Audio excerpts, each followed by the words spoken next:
Light the beam! Light the beam! Light the beam! Light the beam!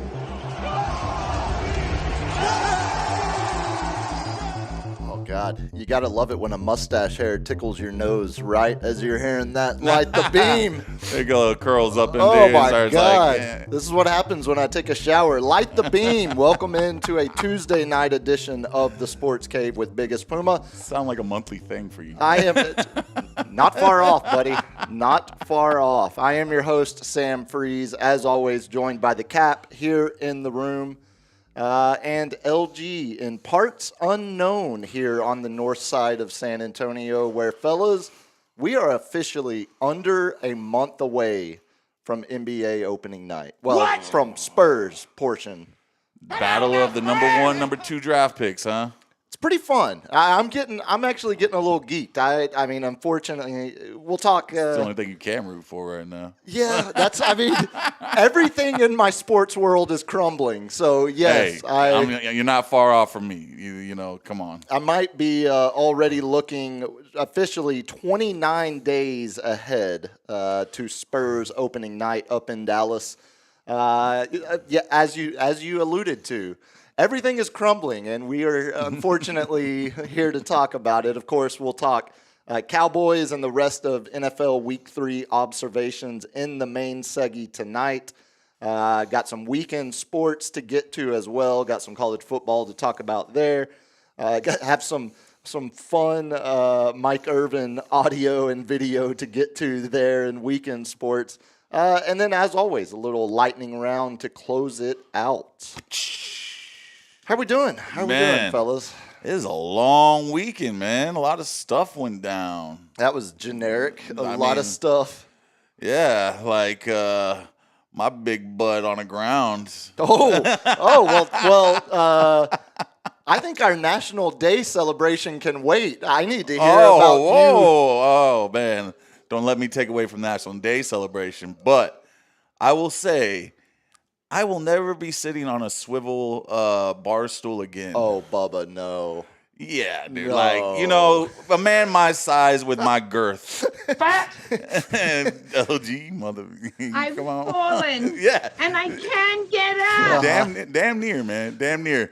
Like, I can hear when things are about to go bad with said seat. Sure, yeah, or yeah, said yeah. stool. Uh-huh. You know, you get your little few cracks, like, you know. Yeah, it there's starts, definitely starts leaning one way. There's an ominous sound. Especially, like, you know, I'm ready for it. Like, especially now with fat. Really fat.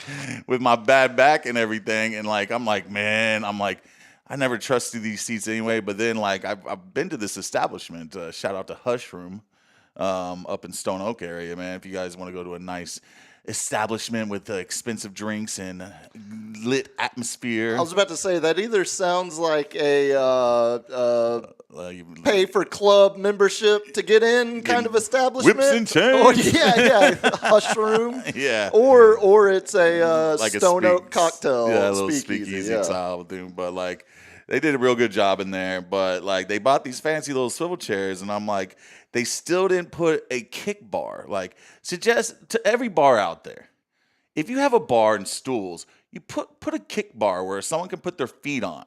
Because, like, I'm right at that height where I can't put my feet on the ground, but I can't sit there and jack them up all high and put them on, like, the little. So you're like a bar. little kid with his feet. Yeah, so they just dangling, or I'd sit with like one ass cheek on the thing. Yeah. You know, which is usually what I do. I do the one ass cheek just in case something's gonna break. And for moments like this, you might say. This gave me no indication it was gonna break. Oh, it was. I've sat on these chairs like a couple times.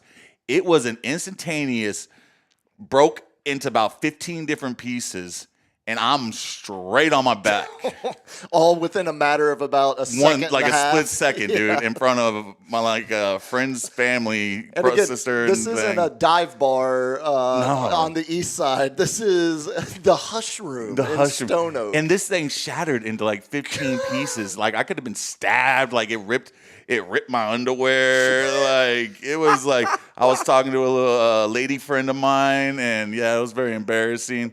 And oh no, she was sitting right. yeah, Oh, dude, God. just right there. Somehow this just keeps getting better or Yeah. worse and worse. Worse, I'm sorry. Let me change my And perspective. I get up, and they're like, "We're getting rid of all those chairs." And I was like, "Well, that seemed like a manufactured error, dude, because like nothing cracked, like the leg didn't go out. I mean, it went to 15 pieces, like it was disassembled like a Lego set." Yeah, it sounds And like I was like, "What? How much did you spend on this chair, Eric?" I would assume, judging by the establishment, I would assume that was probably a heavy investment. Well, they got rid of all they took them all out because they're like, that's a liability. Yeah, and I'm like, I'm not gonna sue you, whatnot. But I also- was like, calm down. But like, I was like, I don't have a bar tab the rest of the night. I did not. Yeah, I that's did correct. not, That's dude. how I that was like, works. give me another tequila there. That's buddy. right. Yeah, but I was like, and then the worst thing is that I get a text message. Are you all right? LOL. I just saw the video. Oh no! I text. We've got to have. I know. We're not. We have to have this video. We're not. Someone leak it. Someone. No. We have. I've already threatened his life. And he was like, That's when the lawsuit comes. Is when that. I was hits. like, are you serious, bro? Are you sharing the video? And he's like, well, I just showed our mutual friend because she was wondering why we didn't have the other chairs in here. And it wasn't malicious. You could have just told her. It wasn't You didn't malicious. Need to show and the I'm like, video. I don't think you're being malicious. You're just being a dick. Yeah, again, we made it all of 6 minutes until we broke FCC rules there. That's a good one. That's again, that one doesn't dang. pass. That one doesn't. God, all right, just my like bad. last week, that one My doesn't bad. pass. I Well, think if I say it enough, it'll pass, right? I hope. I hope your body is recovered in time. Man, my back was horrible last night. I was like, to celebrate oh, National Celebrate Bisexuality Day. oh, Kinda seems like- Bi Curious Day, huh? Yeah, it felt like my initial thought on what the Hush Room was felt like it might be a place where you go to celebrate Bisexuality Day. He's like, Two maybe chicks at the same time, man. maybe I like getting whipped by a man or a female. Yeah, I feel this on the heels of noted bisexual Harry Styles running a sub 3 hour marathon over the weekend. It feels like the bisexuals are truly having a moment. Oh, I mean, As the- hey, Charlie Sheen came out as a bisexual. Oh, that's right. Yeah, he said that's. He flipped that menu over and said, "How about it?" Yeah, drugs will make you reconsider a lot of life decisions. Apparently, You only get one life. I mean, what's a go on. penile Yeah, go on. versus like a vagina? I mean, again, Vagina. those are actually scientific terms, so you can say those. Those are Yeah. medical terms. Yeah, no, there's I still was talking a huge, about Richard, by the There's way. still a huge difference there, but nonetheless, I will Yeah. celebrate alongside you and Charlie Sheen on this. It's also National Restless Legs Awareness Day, but Oh, I got those. My sheets are at the end of the bed Yeah, every morning, man. Like, taking too much Tylenol, that's what that tells me. And we're still waiting on the Rapture, so oh yeah, what we've is this got- rapture? I just saw this on the. we've got about 3 hours On the book face, everybody's 45 like- minutes here until. Is this like moons and stuff aligning? Or I think it was or- a South African pastor that went viral on TikTok predicting that it was gonna. I mean, our homeboy out here down the street. Not to give away our location. What's his name? Help me, LG. What's the mega Hagee? Oh, yeah. He predicts the end of the world like once Yeah. every decade. Yeah, man of faith. It was supposed to be He is. Y2K. That's right. And then 2012, and then Oh yeah, the 2012 was a was big it 2022? one. What was that? The Mayan calendar, right? Yeah, the Mayan but- calendar ended in 2012. But no word about COVID and an actual pandemic going on. No. Pandemics. That's just that's Hollywood fodder for a horror movie.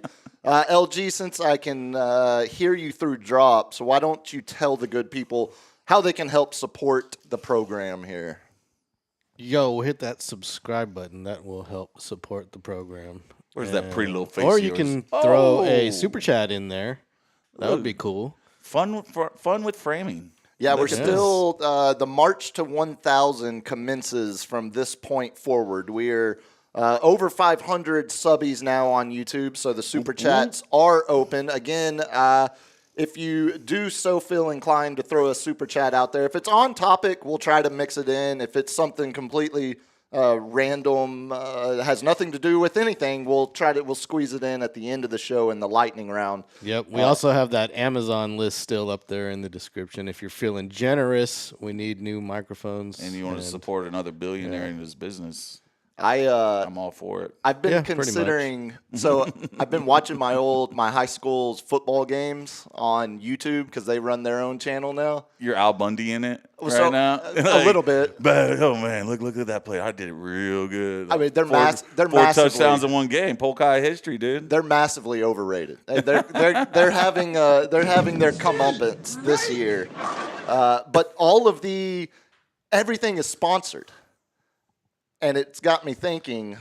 I might need to reach out to somebody to get the sports Cave game. Live. We Oh, can that'd be sponsor great. the Red Zone, or We have our very own alumni with the See? Sports Cave Live, sponsored to you by. They're already on my ass to try to get me to move back Blue there Chew. to actually do the games, but Yeah, maybe yeah. I'll just sponsor. Yeah, yes. Brought to you by Blue Chew. That's We are horny to win this game. That's as the 38 and up. Shout guy out to the other Royce with day. the 199 super chat. Appreciate you. The Rapture is coming.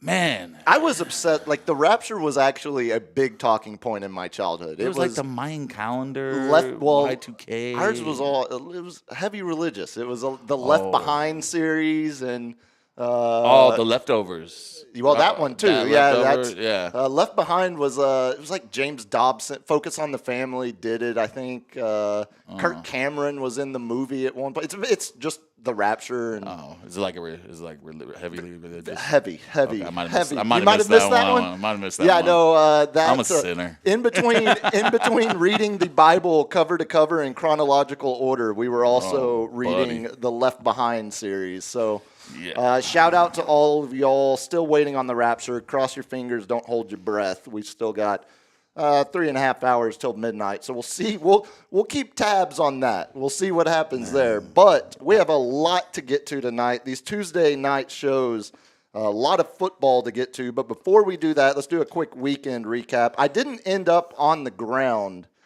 anywhere this weekend, like you, unfortunately. Oh, well, if you weren't on the ground, you were hitting home runs. Give me a minute. Hold on. Oh, what?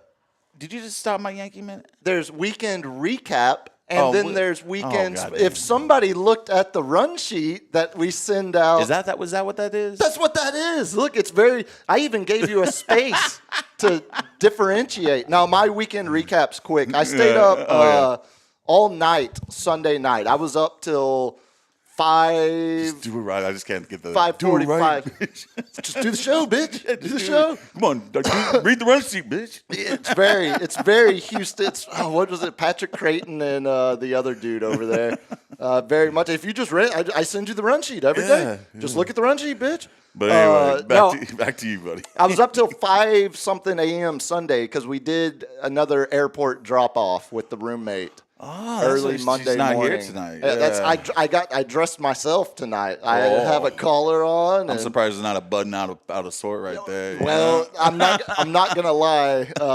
It might have taken a couple of efforts to get there. couple tries. No, I did the all nighter. Stayed up. So my sleep schedule's all whack right now. Like it's. You stayed up till 5 and kept it going. I did, and after watching NFL football all day Sunday, and watching the Sunday night game, there was a lot of ups and downs in terms of energy levels. So How drunk were you at 6 o'clock? So this is why it was actually easier, because I had a pretty good nap in between the hours of after the Cowboy game and during the first half of Sunday Night Football.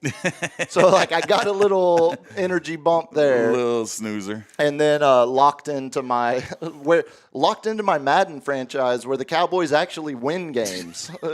Although the year is now 2029. You got the one Native American tear coming down your face as you're doing your franchise.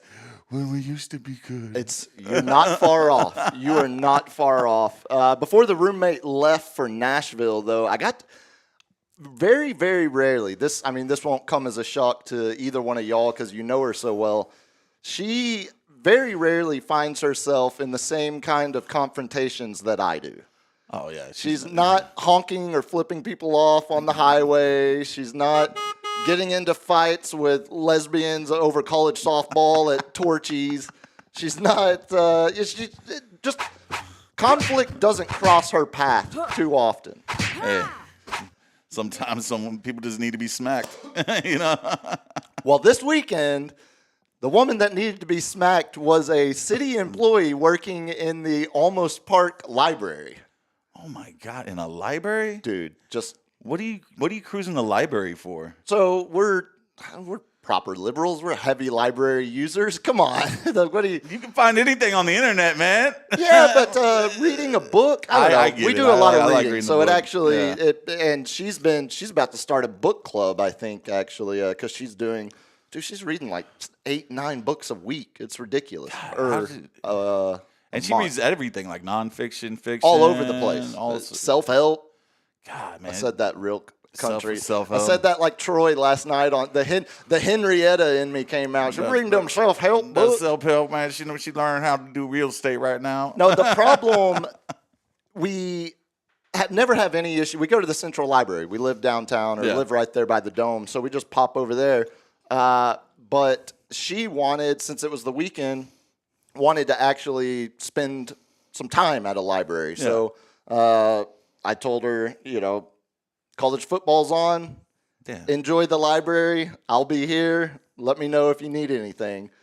Something about went off at the library? So about an hour later, after she had left the house, I get a call from her talking about how she's never felt more disrespected, couldn't believe what just happened, and I'm like, wait, Yo. you're at the Landa Library, like you're in almost, and you're like, what the hell happened to you? Like, what are we talking about here? That's a safe space. Exactly. So, long story short, we usually don't drop books off there. We drop them off at the Central Library. So when she got there, she dropped a couple books off and then started walking around doing library things, whatever that is.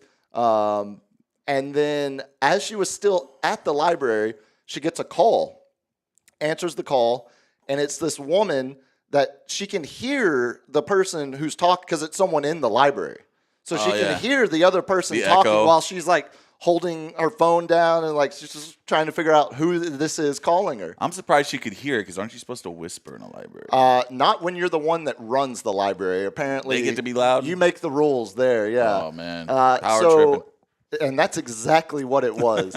This older lady, this old broad, was calling Steph to tell her that she was responsible for paying for the book that she had just turned in. It was damaged beyond the point of being allowed back into circulation with the rest of the library books, and she wouldn't be able to check out any other books until she cleared her balance and paid for this one. And she could come in and pay with cash, or not cash, pay with credit, yeah, Or debit. Exactly. What did you do? Step on it with your little wing feet or what? No, it wasn't. There wasn't ants and wing sauce weren't involved in this one.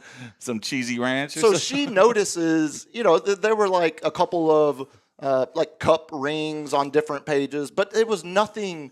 There was like 3 instances where there was something on a page. Granted, a 200 and something page book, and there's Did she even, I don't see her putting a cup on a no. book. But again, when you go through the Central Library, the people at the Central Library they're are just, like, "Oh "You my brought God, it back?" you brought the book back! Holy hell! Yeah. What? Can we give you a gift? Yeah, here's a gift card to Amazon for $50. Have a pizza party. It's a very different experience. So this old lady, just drunk with power from civic bureaucracy, is telling Steph that, this book, she didn't feel, I don't feel comfortable recirculating this book, so we're going to have to buy a new one. And Steph flat out told the lady, she's like, look, I'm not doing that. I've never had any issue. This is the first time this has ever happened. The next time I see a single speck of dirt in a book, I will call you specifically, Teresa, and let you know that this book. That was going to be a Laura or something. No. It's the rich housewife name. Yeah, Teresa, married to the lawyer. Oh my God. Working part-time at the Landa Library.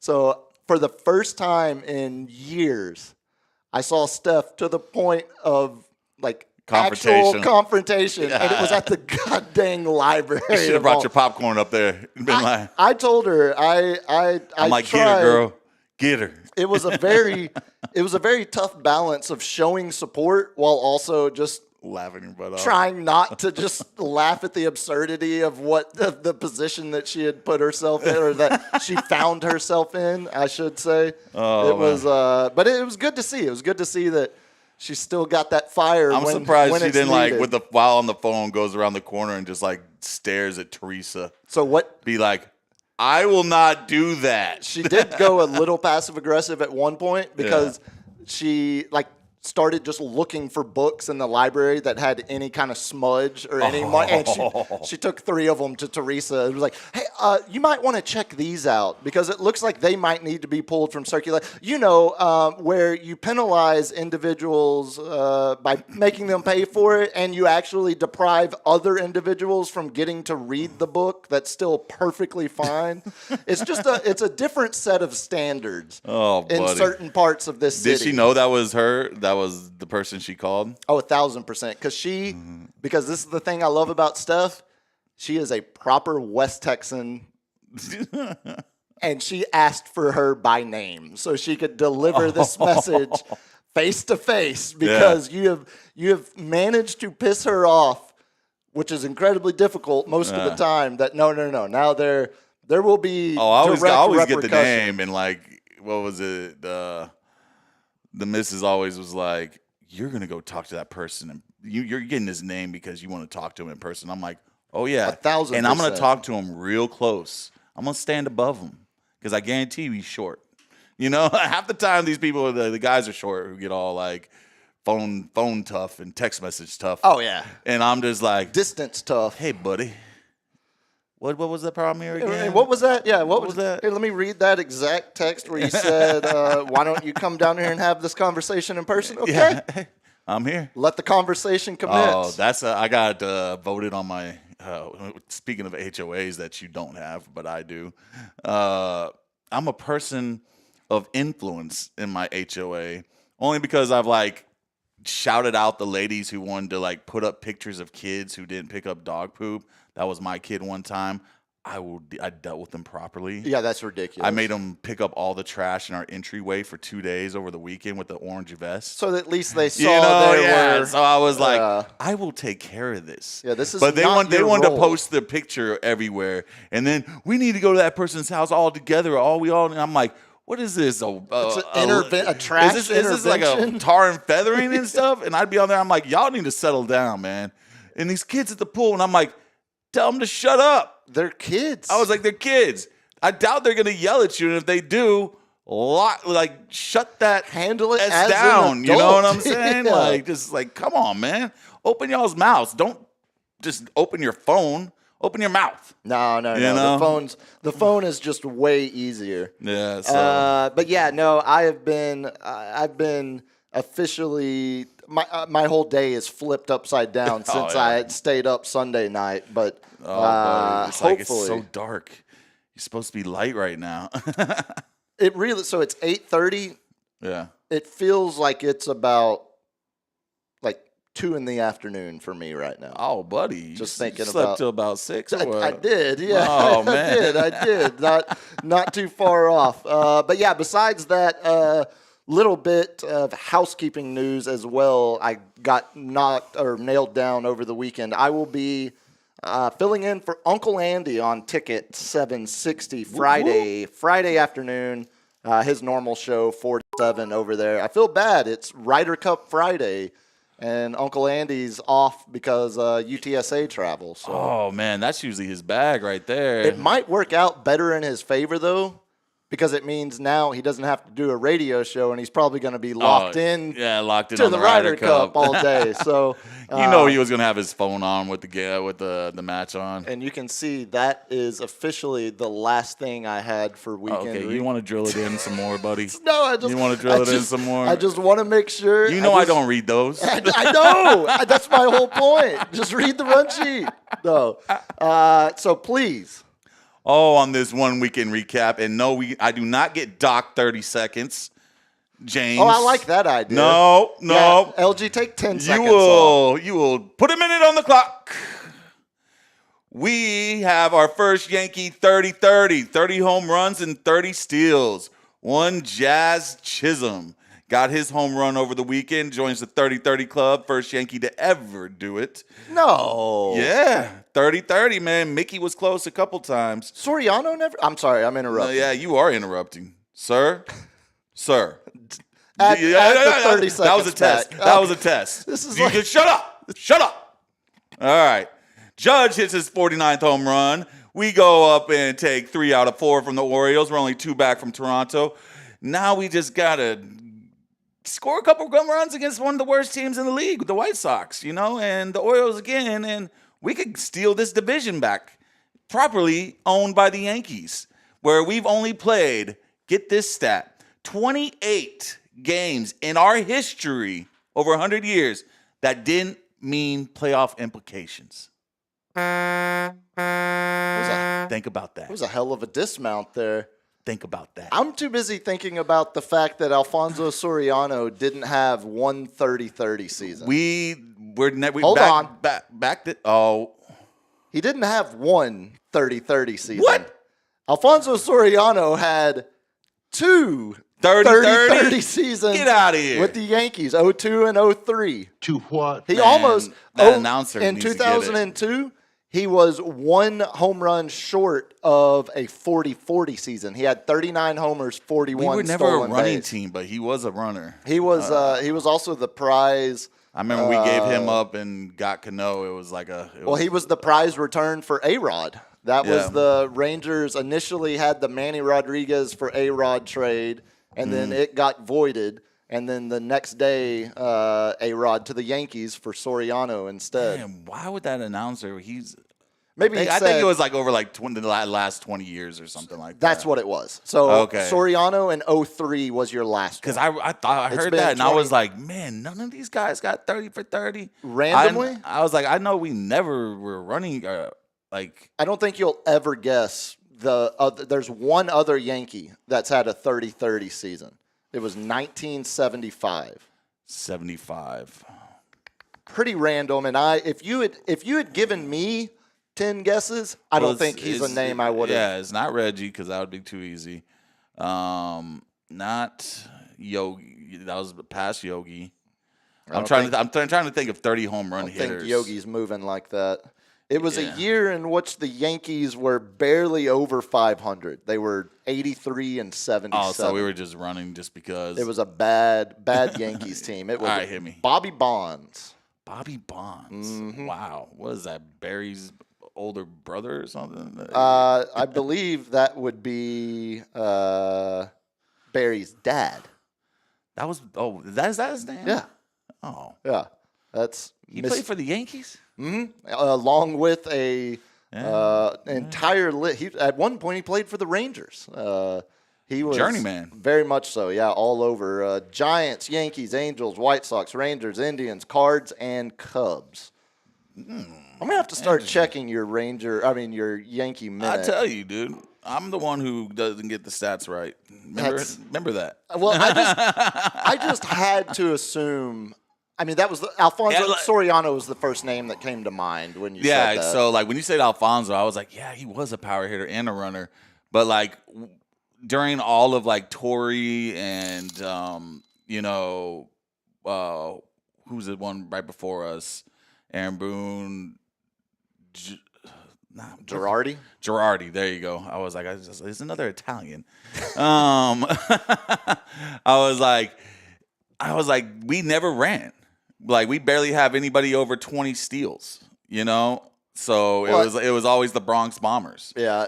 Since my generation. That's like, a big part of, I don't think people, or if people do realize, it doesn't get talked about enough. Yeah. The way they have made the rule changes to baseball over the last few years, steals are one of the most exciting parts of baseball. Like, to see steals back in the game. Like, the fact that there was... Oh, I played catcher, man. I loved seeing a catcher get someone out on a steal and just stare him down. Just 22 years between the Yankees having a 30-30 guy. And the fact that now it's no offense to Jazz, but you got Shohei going 40-40. 50-50 last year. Did he go 50? Oh, yeah, he did. Yeah, that's right. So, like, it feels, again... like baseball just getting back to what baseball actually is and was and should be. As we enlarge the bases. Well, and also Did that really make a difference? That helps. Also, you know what makes the difference is the no pickoffs. Yeah. And that part, that's a little... that's annoying. That's a little annoying, yeah. Speaking of baseball rule changes, though, we also got the announcement earlier today. We're going to get at least some form of robot umpires starting next year. The coach, the batter, or the catcher can immediately tap the top of their head. That's the signal to get a thing. And if you win the challenge, you keep it. If you lose it, you lose it for the rest of the game. So it's nothing from the coaching staff. It's pitcher, hitter, or catcher. Yeah. The only people that can challenge. There's 2 challenges a game. If they're successful, you keep them. Yeah. And then I think you get 1 per inning and extra innings if you're out of them. We saw this in training or in spring training. Yeah. And it feels like if you're not going to go full robot strike zone, full.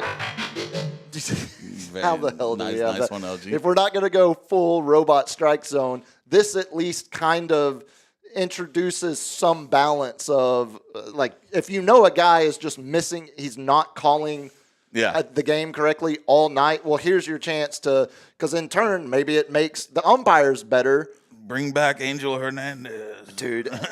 Angel is the equivalent of Nick Saban retiring from college football right when NIL gets there. He's like, nope, this isn't. I don't want to do this. I don't want to deal with this crap. Exactly. I'm done. I'm out. Joey Crawford, like, oh, the players get a say. I'm not into this. Absolutely not. No, we're done here. Yeah, but so another quick stat. Guess who has the most low balls called for strikes in the league? Wyatt Langford. No. Aaron Judge. Because he's 6'7". Yeah, exactly. Yeah, that makes sense. And it was about Altuve. It was like 300 and something strikes called that were out of the zone low. The next person closest was like 150 behind. And it was probably Stanton. No, it was actually someone else. I totally forgot. There's a name that doesn't ring a bell too much, but I think he had a couple All-Star games. But I think it's just someone who works works the strike zone a lot. It'll be interesting to see a playoff game be decided by a ball or strike replay at some point in the next few years. So they did. I forget which program I was watching or listening to. I think it was on AM radio. They're like, I would have rather have seen this rule be just for strike threes or ball fours. And he's like, because it would really suck if it's like, the first pitch of the bat and then you lose it. But it's on your player or your pitcher to be smart with them. And it's funny is like because some players are gonna be like, don't ever call because you think everything's out of the zone. You're wrong. Scherzer, first pitch of every start, he's going like, nope, challenge that. Nope, absolutely not challenge that.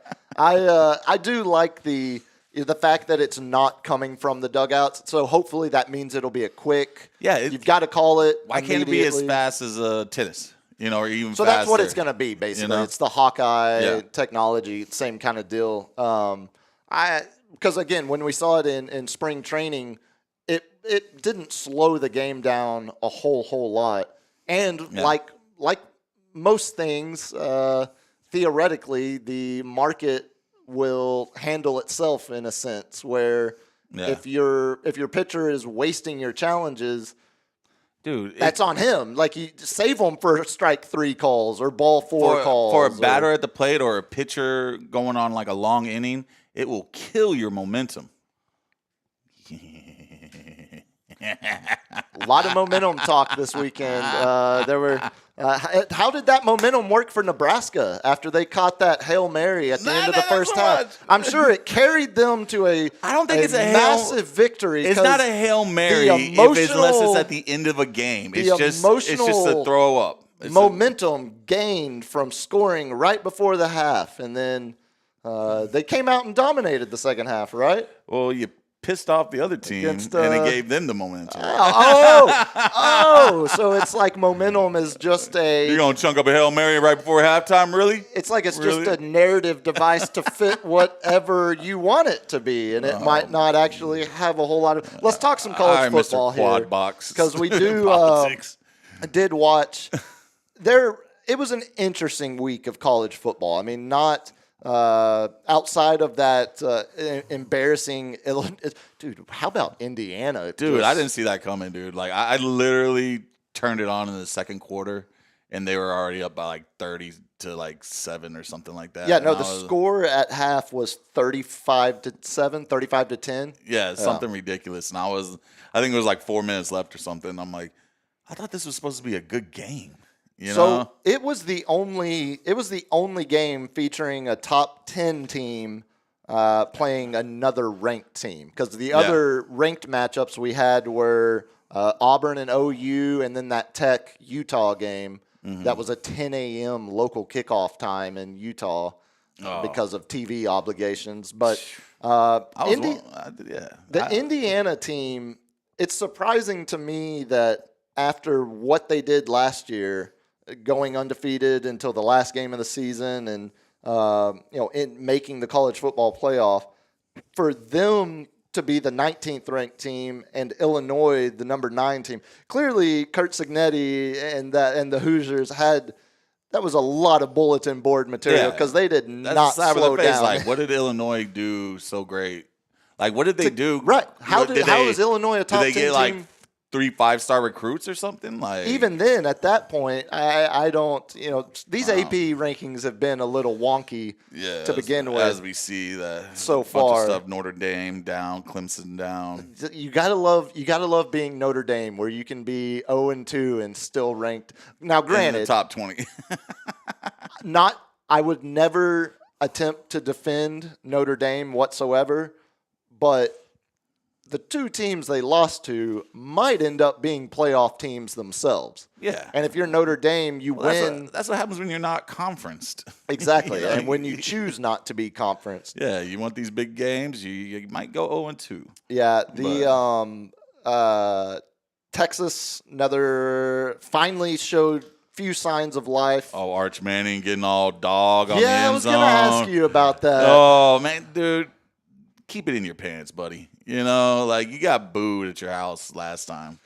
like last week. Like, clearly, just act like you've been there before. Clearly, there were some frustrations being taken out on the absolutely. It wasn't an SEC team or anything. No, it's actually even worse. It's Sam Houston State. Yeah. It's calm down. And also, it's a Sam Houston State that lost their head coach after last year. Had the most kids transfer out of a program of any school in. Sam Houston is in a bad way right now.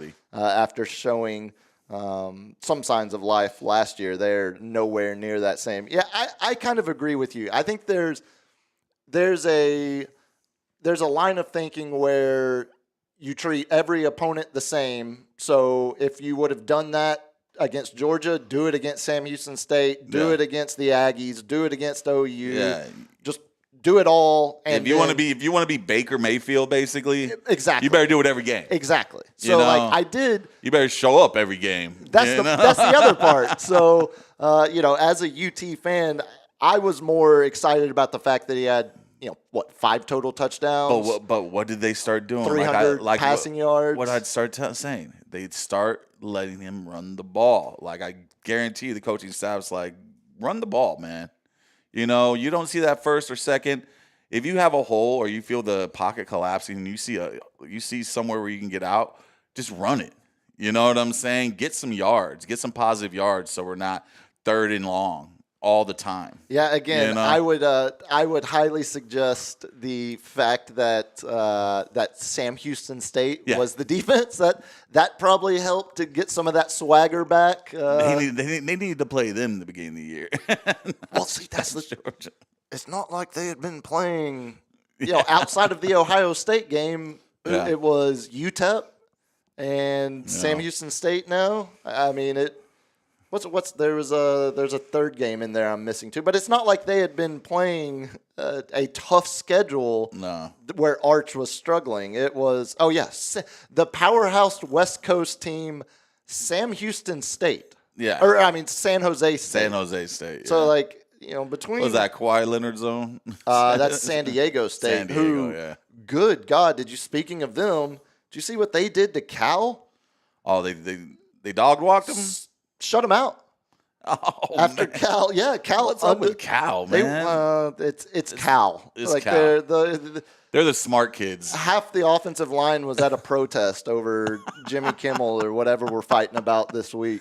No, you're supposed to cancel your YouTube and Hulu and whatever 50,000 things Disney controls. Again. Like, you're still going to give them money somehow. Come on, man. And at the end of the day, somehow I'm agreeing with Ted Cruz on something where he's pointing out the fact that that was the worst. We're in the silliest time. I was like, when I agree with Marjorie Taylor Greene and Ted Cruz on some stuff, I'm just like, dude, I'm the upside down. It's either signs of massive progress of the sides coexisting. Show the Epstein list. Or it's, exactly. Yeah. First Amendment is a good thing. Oh, man, I like what you're saying. Wait, what? Corey Chase stepmom porn. Oh, Ted, I don't follow you there. I'm sorry. I still wonder. I wonder how much porn Ted is liking these days since Elon got rid of the public likes and he knows he can't be busted. Yeah, stop following porn stars on X. It was 9/11, like 6 years ago, where he was liking a bunch of. Never forget. Memory of mine on 9/11. Did you watch any of that Oklahoma Auburn game? I did. First off, that was a touchdown at the beginning of the game. Like, they called that back. Like, that was the interception that went for a that Hugh for a Freeze tutty. lost his mind. Yeah. That was, dude. Oklahoma gets these calls at the beginning of the game. I've seen this with Oklahoma State, and we'll talk about Gundy. I know. Yeah, I got but, that. like, I've seen these calls 1,000 times that just kill the momentum in the beginning of the game, and then Oklahoma just skates off and be like, nope, forward progress was already established, so that fumble turnover to a touchdown doesn't count. Look, you don't have and to. You don't get to go up 14-0. I've seen the calls you're describing in person at the Cotton Bowl during the Red River Shootout many times. It's like, oh my God, man, Oklahoma gets all these calls. But I don't disagree. I think you're right. I think it should have been called. But I can also, because the rules have gotten so fuzzily written now, I can understand how the official would say that's not a catch. When it gets fuzzy, call in the field. That's kind of the call in the field was a touchdown. Exactly. You know what I'm saying? Let it play, let it go. And that's what kills me. Is like, that was such a, you could make a case for either one, and I think you could make a better case for the call in the field versus that one, in my opinion. And then, like, yes, I do have some hatred towards some Sooners and Gaylord Stadium, but it's the I stick it to them every time. Let's celebrate bisexuality day. We're just celebrating. Hey, Gaylords, do your thing. What you call it. But it just kills me about, like, and they always say the calls go against them. My buddy, who's a huge Sooner fan, the calls always go against us. And I'm like, for decades I've watched this. Look, especially at Bedlam. I was like, you will not get this from us. You get the calls. They live in a state so bad, they had to pay people to move there. And then they were so proud of that they named their college mascot a Sooner. Yeah. So look, you don't have to like. What was that? The far and away thing where you get to like go and get your land with The people left a day early. They left too soon to market. Sweet Tom Cruise. Speaking of OU and the officials, how about the missed call on the? Oh, the pass interference. Well, okay, that one. But before the missed call, where they acted like the guy was running off the field, but he stopped to talk to the coach with the the ref right next to him, and it was a trick play, and then he just immediately goes 10 yards, puts his hands up, and catches a touchdown. To the point where the OU offense knew they had punked Auburn so bad that as soon as the lineman snapped it, the tackle put his hands up like touchdown, like we got you. And of course SEC comes out and says no, that should have been taken off. So Auburn fans have some right to feel like they had a touchdown taken off the board, and they had a touchdown against them that should have been taken off the board. It's a 14-point swing in a game that was decided by a touchdown. And that massive, like, down the field catch like that, he literally, like, pulls him down. He's, like, while in air. Was that the OU game, or am I thinking of something else? That one I don't remember. No, that was the OU game. That was OU, that was. Pass interference. Yeah, it was like, it would have been like, he would have been at the 2-yard line. Yep, exactly. Or if, like, in the end zone. And he got there, it was on a trick play, and he got there early. You know what I'm saying? And it was just like, God, man, how many calls? And my buddy would be like, well, we had 12 flags called on us, and they only had 7. I'm like, well, you still made those penalties too, buddy. You know what I'm saying? I was like, they didn't call every one. I think Oklahoma fans might potentially take the trade-off of, okay, make those calls correct. We lose that game.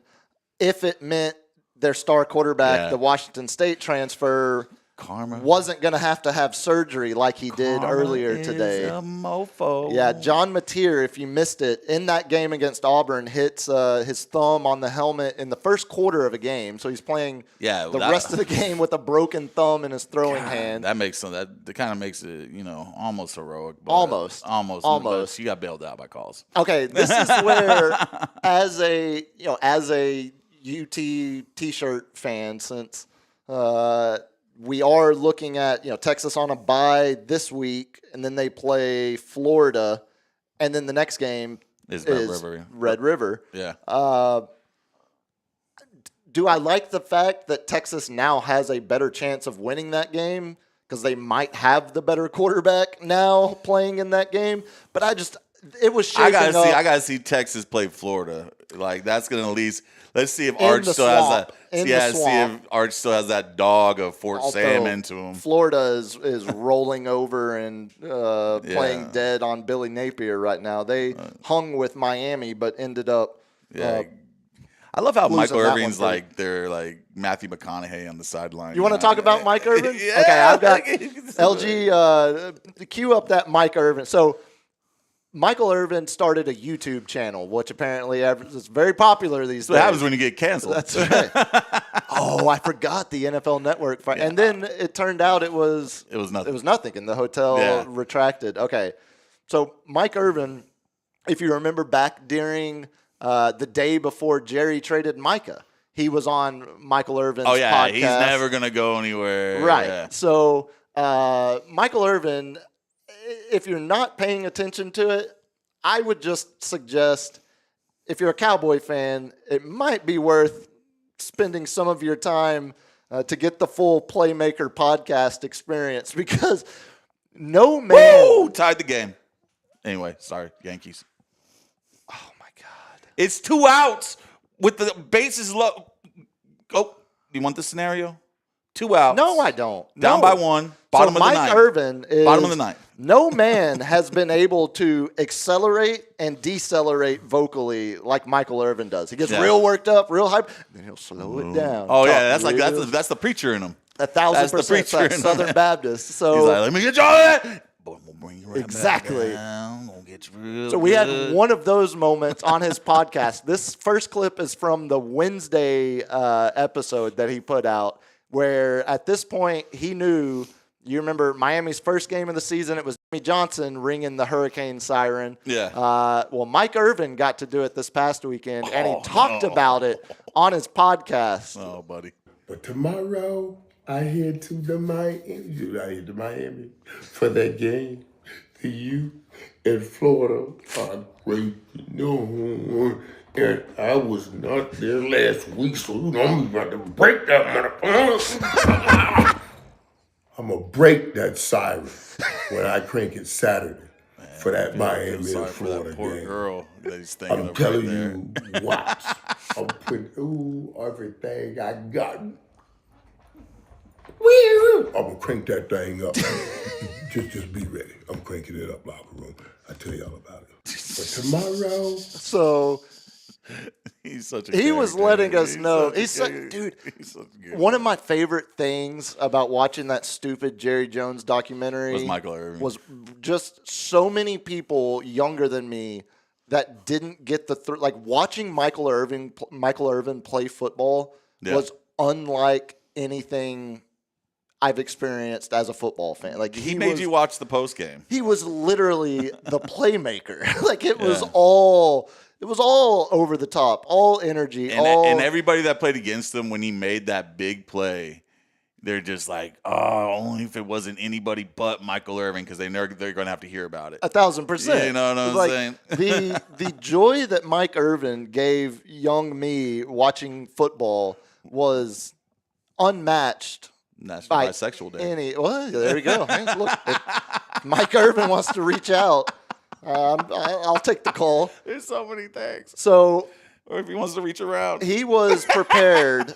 He was quite prepared to ring that bell, to ring that siren on Saturday. And of course, in the Miami humidity, he's already sweating. Oh, yeah. He's drenched. He's over there. He's over at with the players before the coaches can get to the players celebrating with them. And stuff. You nailed it. He's there, McConaughey now, Yeah. and it's great. It's I love great it. for the sport. This is what it looked like when he actually got to that bell Saturday night.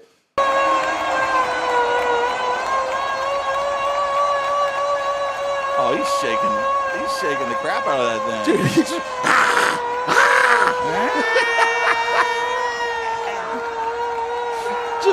losing his He put all his mind. energy. Dude, he's like that thing is.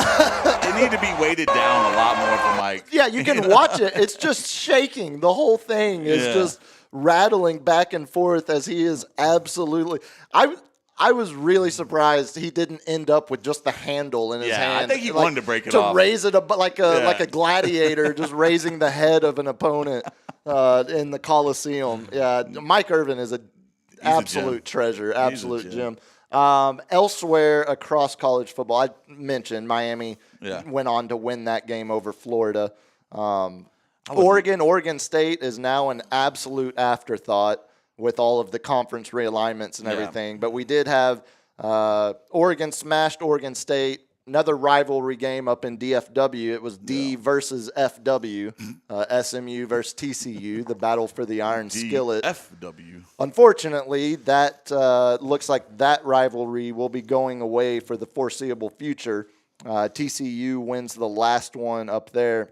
And then the other game I mentioned, that was really the game I was locked into in that first window Saturday morning. Dude,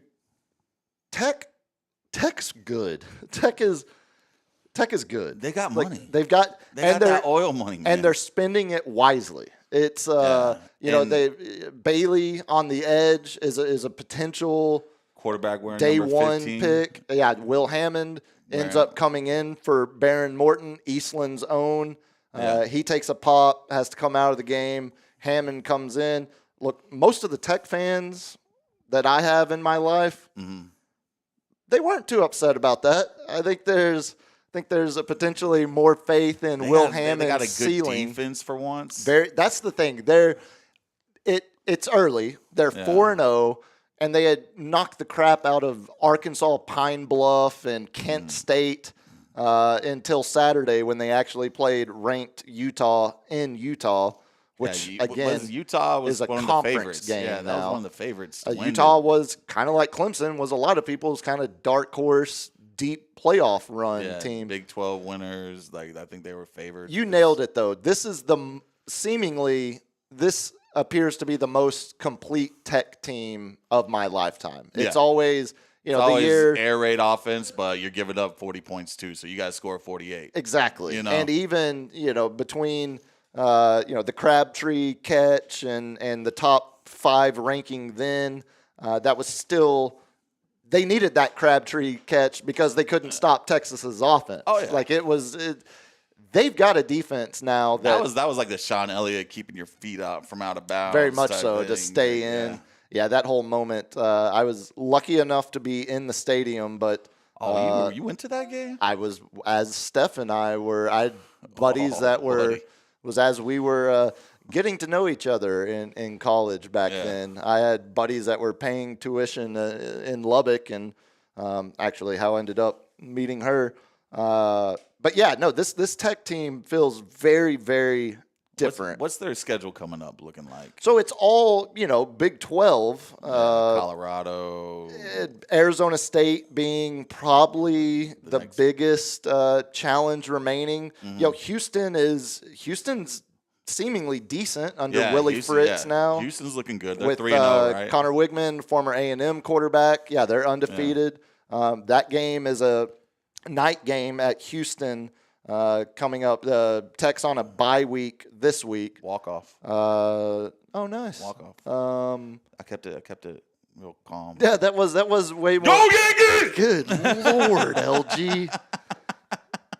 That is going to spike so hard. Yeah, but no, the Houston game in 2 weeks, the Arizona State game in 5 weeks at Arizona State. I'd say Yeah, that's gonna be a tough one. BYU late in the season. We'll see exactly what BYU's ranked currently, but we'll Has see. Arizona State lost one? I think they lost one, right?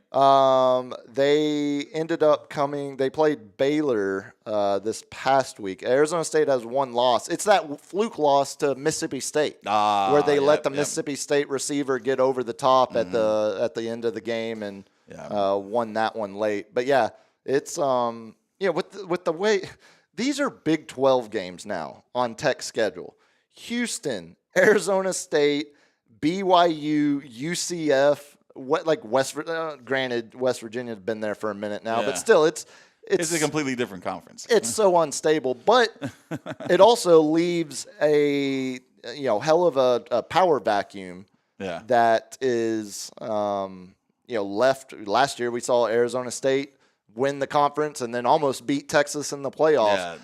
Scatterboo. With the way Scatterboo. Texas, with the way UT, A&M, and Tech all potentially look so far this season, I am hoping we get some form of a Tech versus either A&M or UT. One of the in a playoff game. conference traders. Exactly. Yeah, buddy. that would be. And then Big 12 puts it on them, dude. Like, And- that's why I was like, man, I was hoping Arizona State, even though I'm like, a T-shirt, that's my second team, because my grandma, my nana. Which one? Arizona State? No, Texas. Oh, She Texas. she loved her some Texas. And, like, I still was kind of rooting for Arizona State just a little bit, just because I was like, oh, you want to go out of conference, huh? You think it's that simple, huh? Well, Brett Yormark, the Big 12 commissioner, was right there with you. He was hoping the Sun Devils could do that. Yeah. Speaking, Scatterboo just had such a great Big 12 championship game coming off that one. It was insane. yeah, that He's run, becoming a little treasure himself over there in New York. Yeah, we'll see. We'll see exactly what that career. I want to see what that career looks like. If it's more Mike Allstott or if it fizzles out. Some Peyton Hillis one time. Yeah. Well, he's gonna get a shot now. Tracy's out, but we're moving forward. We're still sticking in college. You want to talk about it? We're talking about it. Let's talk about it. Yesterday was the 18th anniversary of the one and only Mike Gundy speech. I'm a man. I'm 40. You might You come after me. You might You don't or- come after him doing everything right. might or might not hear that at the end of the program in honor of Oh, Gundy. we better. Yeah. That was one of the greatest. That pumped me up. I was walking with my head Do you remember high. the context of it? Yeah. So what does that What was fat? That's Gundy saying. That's from that. He says said, that at yeah. one point. Mm-hmm. Yeah, it was. fat. He benched his starting QB. Bobby Reed, Yeah, and he was like basically Galena Park, North Shore zone. And one of the writers there said that he just didn't have the will or anything like that. And he's like, this kid's doing everything right. And like secretly in Stillwater, because my granddad was still alive, and we still have a lot of strings at Oklahoma State at that time. Like, he set that, it was a female journalist. He set her up, man. He knew what he was going to do. That wasn't a spontaneous thing. Oh, of course. And he already had a conversation with it, and it was already said and done with. And he just did that for national TV and as everybody kind of like started saying like, oh, he's going to get recruits for good. He did it for recruiting purposes as well. And it absolutely endeared him to a lot of people that had never considered or thought about Oklahoma State football. Yeah, and like a coach coming to back for you, like you just got every parent is like, now I want my kid to play for that. Bobby Reed was the biggest quarterback recruit that he had gotten to come to Oklahoma State to that point. Bobby Reed's potential was ended up being a good safety. Converted to safety, ended up being a defensive captain. Yeah. But that was, like, you nailed it. It was defending one of the highest profile recruits that he had been able to bring to Stillwater up until that point. Yeah. But he got fired. Yeah. So did you read some of the reporting is suggesting that it was offered to him, announce your resignation today. He didn't want to go. Announce your resignation today, and then stay and coach, have a send-off season, or you can either do that or we got to fire you. And that's when he came out and said, I still coach with the same amount of passion as I did when I was 40, and I got a 4-year contract. I plan on playing out this contract. Yeah, because what is he, 58? Yeah. Something like that. 58 exactly, man. And he's like, you got to understand, Oklahoma State was a team. We called it the old poke choke for a reason. That's correct. Yeah. We lost all the time, man. In college basketball, where we had our own like Bobby Knight or like Paterno, like where what was his name? What was Ed? Sutton. Eddie Sutton. Mm-hmm. And we kept the our court is still named after him. Yeah, exactly. And took a couple pills. And you had Gallagher Iba. Landed in a ditch. And that was about it for that old man.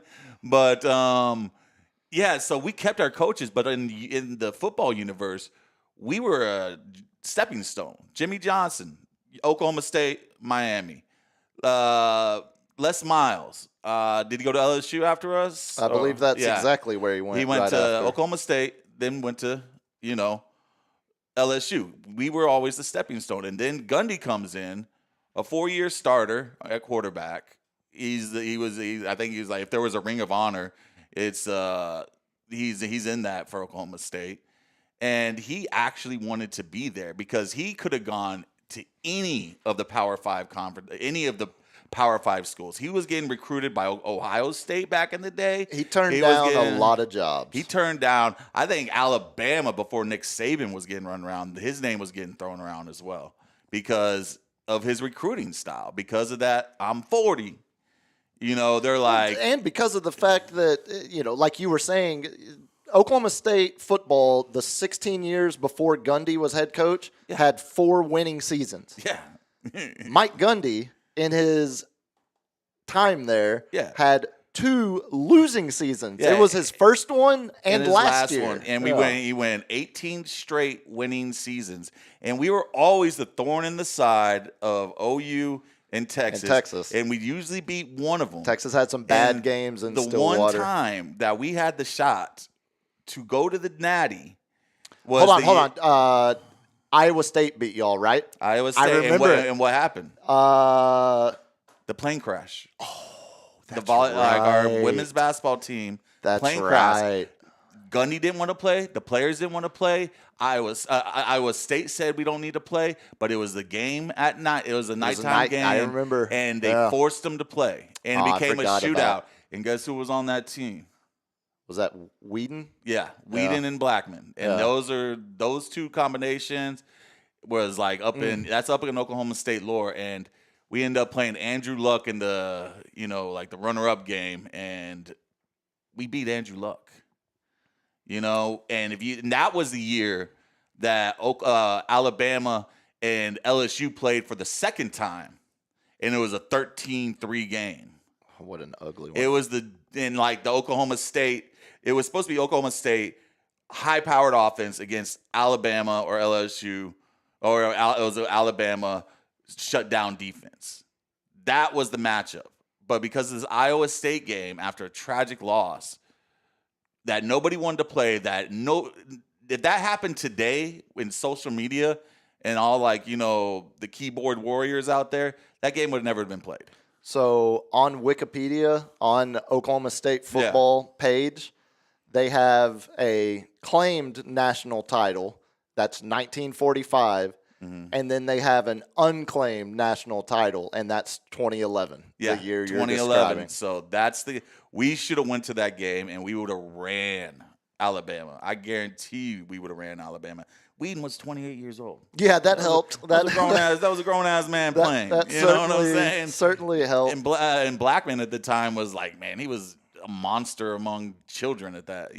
He was going to go against a solid secondary, but you got a grown-ass man throwing the ball, running the team, and who turned out to be a solid, mid-tier to good backup, starter in the NFL. Like, if Blackman just couldn't stop smoking weed. Yeah, that's the problem. If y'all hadn't beat Oklahoma in the last Bedlam game, Gundy would have gotten fired after last, because the timing of it is what strikes me. We fired every coach. They fired every coach except Gundy. Exactly, and it was a whole new I'm staff. talking from the D-line coach to the O-line coach the to nutritionist, strength and conditioning, the special teams coach. Everybody. They cleaned house except for Gundy, which was already a writing on the wall. You can never get us over that hump and whatnot, but be careful what you wish for, Oklahoma State. That's where I'm. When are we going to get another guy that's not going to treat us like a stepping stone, that's going to have a 10 win season? Oh, that's your option. And then they're going to go to somewhere else. I don't think your option. Okay, well, and we're never going to be able to compete with Tech or any of the other people who got that oil money. T-Boone Pickens y'all gotta have an oil man. I don't know where he's at. Somewhere, yeah. I don't know. T-Boone Pickens didn't give us money until about his deathbed. Well, there were a lot. Y'all started having some pretty cool looking uniforms there in the late. We still got some of the best gear in the business. No question. Yeah. The thinking about who takes that role, who takes the head coaching job, or who the candidates are. Yeah. The obvious two names to me are two that are within about a 30-mile radius of where we sit right now. Yeah. That's Jeff Traylor, who, again, that'd be a great hire. So to fit your ease your concerns, Traylor has shown he doesn't want to move around the country. He's at UTSA.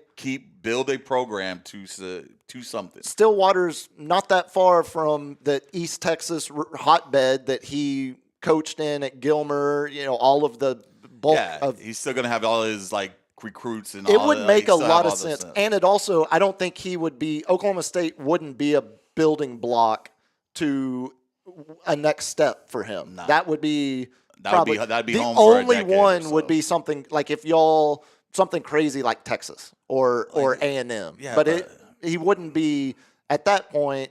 Those would be about the only two jobs. But those jobs are always going to have if you have one down year, they're going to be coming through your throat. 1,000%. And he doesn't want to deal with that No, crap. not at all. No, he wants kids that are going to stick around for a while. I don't want to speak it into existence because I don't want it to happen. I do.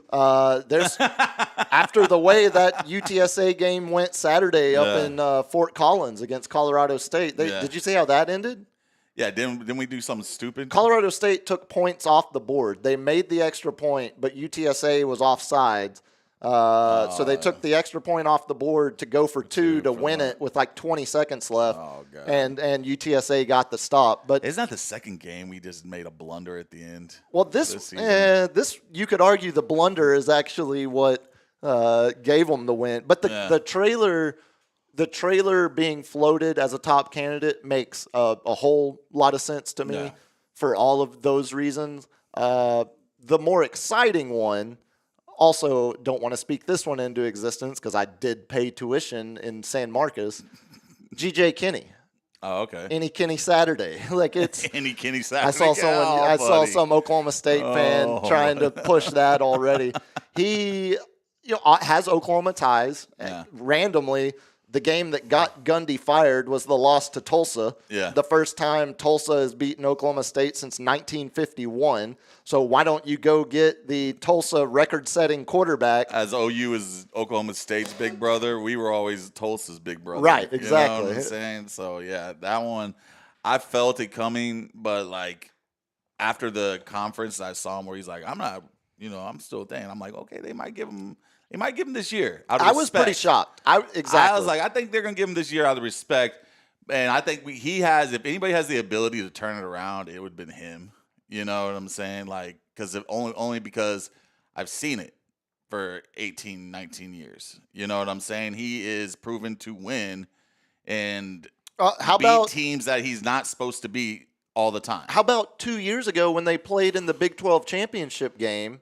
In a season where South Alabama came into Stillwater and beat them by 4 touchdowns early in the season.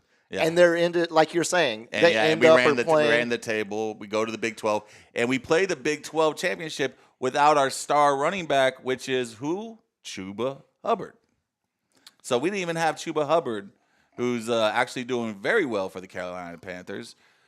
We didn't have him for the game, and he was a Heisman finalist that year. Yeah, I'm with you. And we were a couple inches away from that one. I was shocked at the timing of it because when I think of Oklahoma State football, I mean it's Thurman Thomas, Barry Sanders, Mike Gundy. Yeah, that's the list. That's it. And then you can go to Des Bryant. Sure, the receiver. Yeah. You know, there are others. Don't get me wrong, but those are the 3 guys I think of. Guys.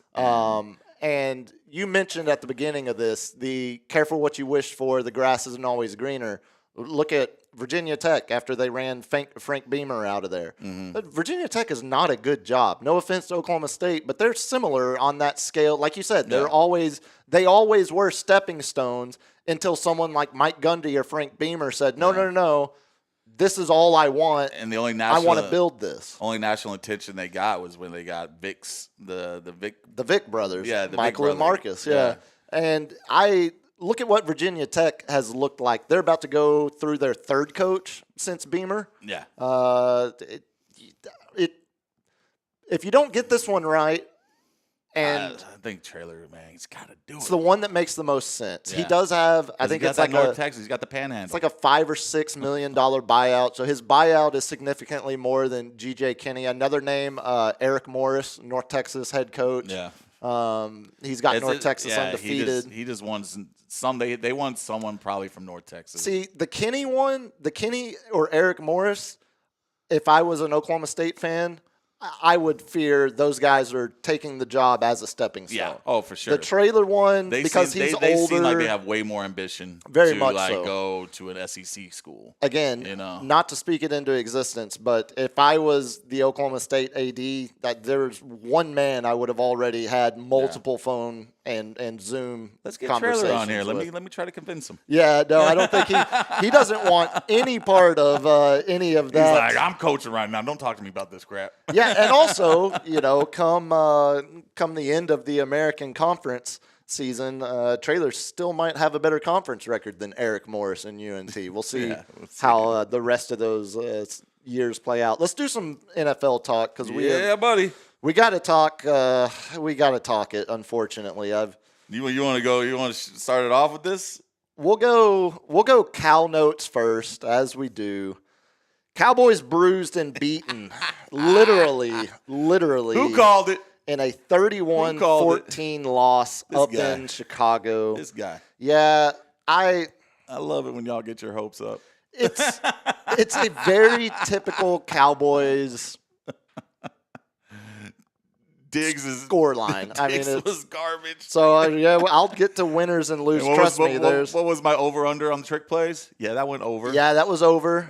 Now, granted, you know your defense is awful Yeah. when the worst executed flea flicker Yeah, that one, he tossed it straight up. still worked stride for stride perfectly. Caleb had to go back into the pocket to get it. He ends up throwing the ball like 60 yards flat-footed, Yeah. just chunking it because he had to wait so long. Because he's behind the center. It's like the Sandlot as he's waiting for the ball to come down. Yeah. Just the worst flea flicker Oh, I've buddy. ever seen. It's not good. We all It's see not that. good. I mean, they're giving up 92 points now through 3 games. And I will say, man, like, yes, you want to get your best playmaker the ball, but not everybody is Debo, especially a skinny little wide receiver like CeeDee Lamb, my first round pick. Oh, You know? oh, that's right. Oh yeah, Yes. we'll talk Yeah, fantasy teams here. fantasy will come in lightning round. Yeah. But yeah, you put him under, running back, you put him behind there, and you have him running a sweep, not even a jet sweep. No, he was running between the tackles. He's running between the tackles Yeah, look. on the outside, and he gets a 250-pound linebacker rolling up on his ankle. The dude he weighs like 200 soaking wet.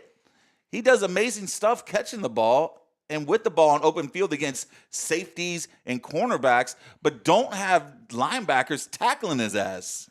Yeah, You're not running him across the middle. Like most things, I agree with a lot of what you're saying, but I don't think I'm not going to blame Shoddy for that injury. Like, I like the idea of being more, because this is the other thing, the offense, It was at the beginning of the game. you need to lean heavily on your weapons. Devontae was looking and good. Well, okay, we're going to talk about him in a second too, because Until the second half. yeah, I mean, I don't want my head coach to be gun shy about trying to use my best weapon different ways that the defense might not be ready for. That being Just do said, a wide receiver screen or a jet screen sweep. or end around or jet sweep or Do a reverse. or a pitch to the to the wide hash. Like, yeah, do something, but like having not CD between the run tackles. between the tackles is He's no Debo. that's very, very hard to defend. I like the concept. You can see Debo's hammies. Yeah, and And then you can look at CD's hammies. not quite. And Debo's a lot shorter. He's under 6 foot. There's a reason why we ran in between the tackles at the Niners. Yeah, no, not know? quite the same. Not quite the same build on CD there. But how did Dak rate in your little PFF or whatever points? Well, he was still actually decent. It was just because it was all check down. So I have it. Oh, buddy. Dak, because the defense is so bad. And first, before we talk offense, defense 0 sacks, 0 takeaways in that game Sunday. They have 1 takeaway through the first 3 games. It's the Donovan Wilson, for whatever reason, Russ Wilson just throwing the ball deep in overtime. Yeah. That's the only takeaway they have all season. Add in the fact that there's been a lot of this chatter regarding the defense of the previous 2 defensive coordinators were man heavy. Dan Quinn in charge of multiple drafts where he's selecting guys like Nashawn Wright, who started for the Bears. Yeah. He was a third or 4th round pick for the Cowboys when Dan Quinn was here because of his size and his ability to play man. Well, now this under Eberflus, they're only running man 2% of the time. Yeah, they're doing zone blitzes. They're They're not everything getting in the book. Yeah, so it's. Try something else there, buddy. I think there is some defense of Eberflus to say, the personnel that is here doesn't match his system, but granted, you've got to scheme or do something you got to work around that. You got to play man with a 2 safety high. Secondly, you know what I'm saying? Like, Stop when the big you plays. go an entire training camp scheming up the defense to have the attention-grabbing Micah Parsons on one side of the edge, and then a week before the season starts, you trade him, everything you did in training camp is now mute. Yeah, You're starting over, literally starting over with an entirely new scheme. That's not good. That doesn't make your coach's life a whole lot easier. So, most things, you can look at the way Jerry that was does. straight sabotage. You can look at the way Jerry conducts business, and then start with assigning blame there before you start to rightfully assign blame to Eberflus. Because still, you got to be better than that. It is. I mean, we're talking Cowboys' 4th worst start in their franchise history defensively through 3 games. What was it? Oh, like over 300 yards for Caleb, 4 touchdowns. Yeah, and speaking specifically of Caleb Williams, the first game in his 19-game career, No sacks. 0 sacks. Yeah. You want to know how much worse it actually is, though? Because when you hear that, you think, okay, well, how many sacks does he average a game? Is it like It's like 4. It's 3.9. Yeah. Caleb Williams, for his It's the career, most sack quarterback. this is also counting the game on Sunday, So where he had 0. It's still 3.9 sacks a game for his career. And there's one game with a 0 in that column, and that was Sunday. So you go back to That was at the link. against That's the Philly. Soldier Field, which Soldier they're Field. about to move into the suburbs. They're leaving Soldier Field. Yeah, that's right. Yeah. This is the last year, right? Well, No. I think they're closing in on actually like finalizing Oh, is the it like build. Project Marvel type Very thing? much is Yeah. exactly what it is. You go back and you look at that Cowboys-Giants game, Mm-hmm. and we kind of talked about this after that one, where as a Cowboy fan, I felt better about the loss to Philly than I did the win over the Giants. But specifically, Because it got you all hype and positive. sure, thinking your because team could actually do a it. win in the NFL feels good. It feels to be a fan. Ask played the Browns Giants, fans. man. Ask Browns You played fans the how a win Giants. for sure. You let Russell Wilson cook on you.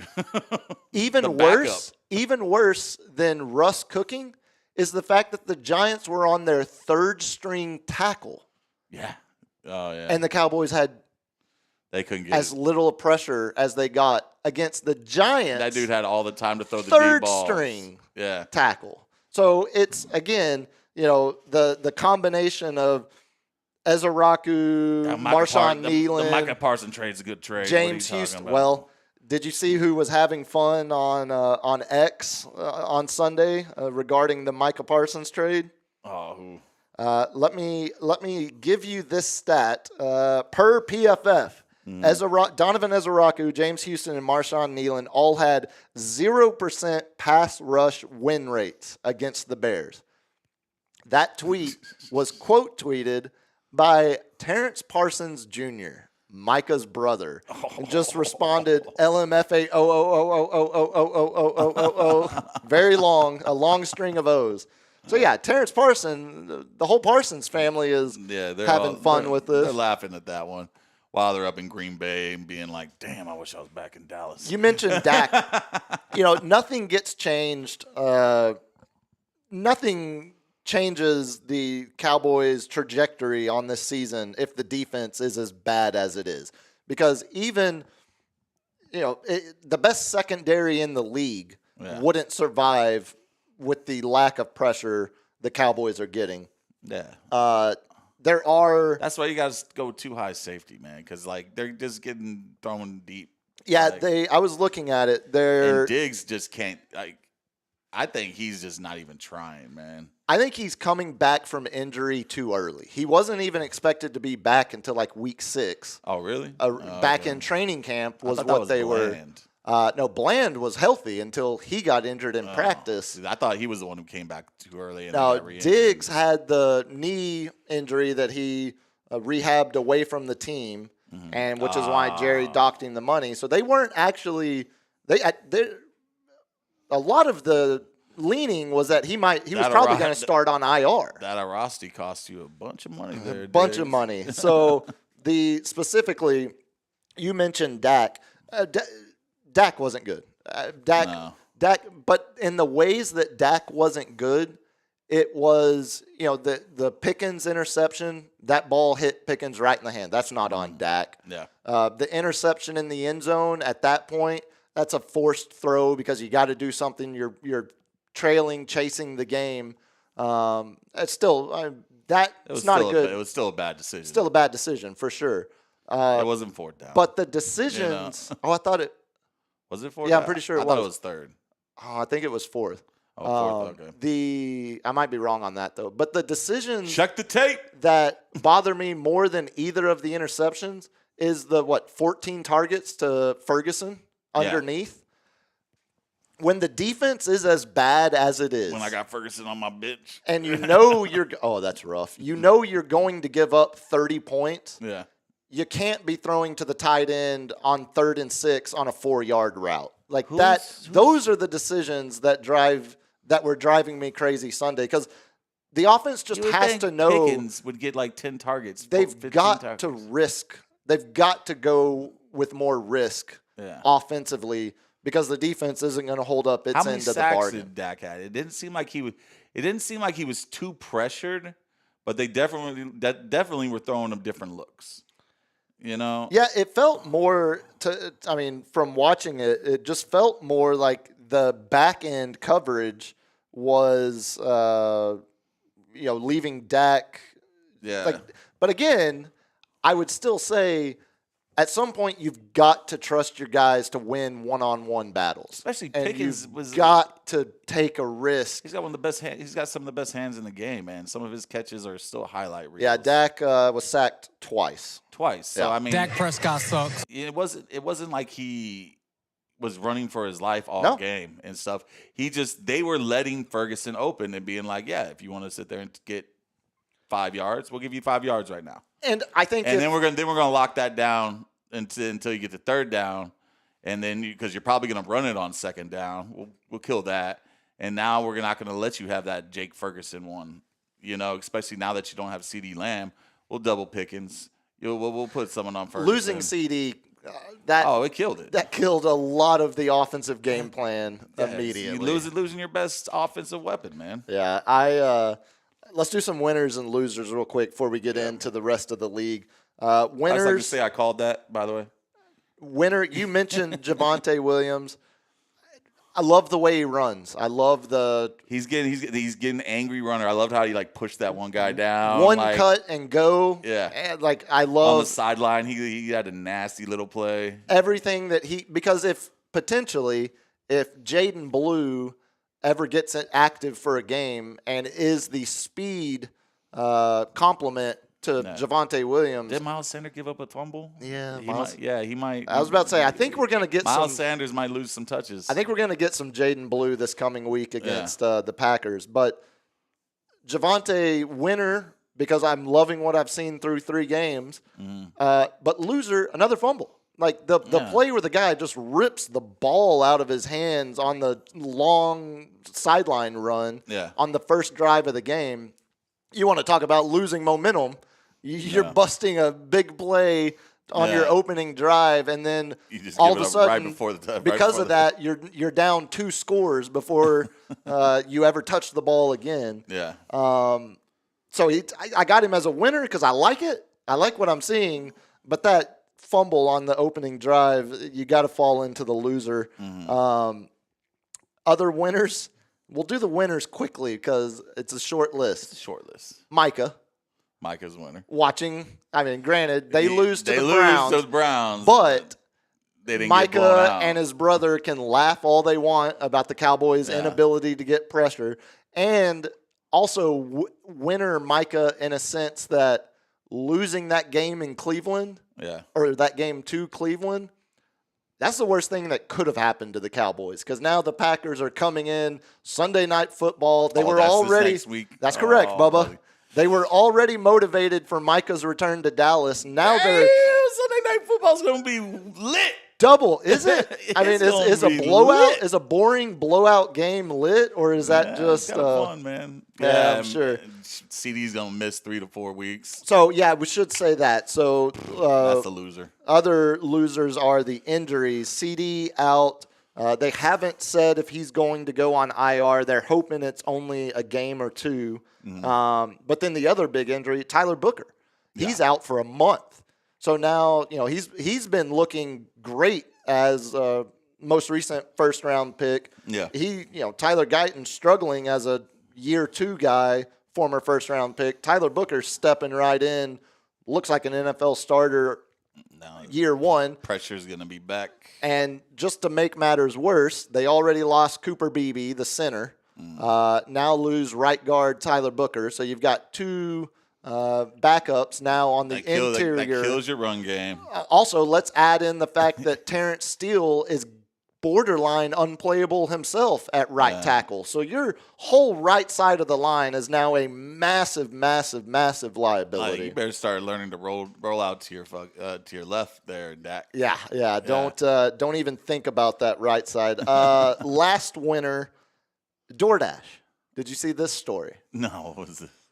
This is where we're at. The Cowboys are so frustrating already. We're doing fluff pieces from Cowboys reporters. So Joe Hoyt, Dallas Cowboy beat writer, he put a tweet out there, didn't think anything of it. He had taken he had gotten DoorDash delivered to a team hotel, wherever they were staying at in Chicago, right? So the guy shows up, and I guess this was actually from last week. It was when they were, or from opening week when they were in Philly. And so the DoorDash guy shows up, delivers the food. They get to talking, and turns out they talk NFL.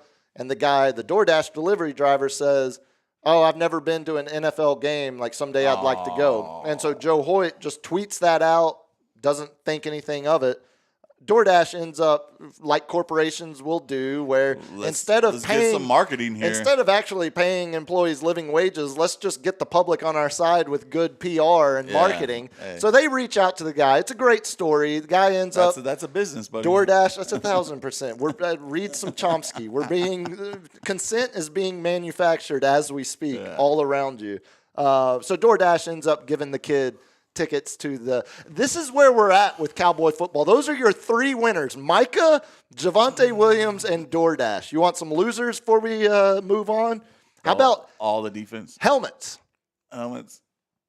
Hooker and Pickens chunked their helmets during the game on the sideline. That's always what you want to see. Obviously, Pickens got to be a loser for doing the best interception Travis Kelce impression bouncing right off of his hands. I mentioned the triumphant of Ezraku, Nealand, and Houston having 0 pressures. We mentioned Eberflus, where, look, dude, I understand the position you're in is a very lose-lose.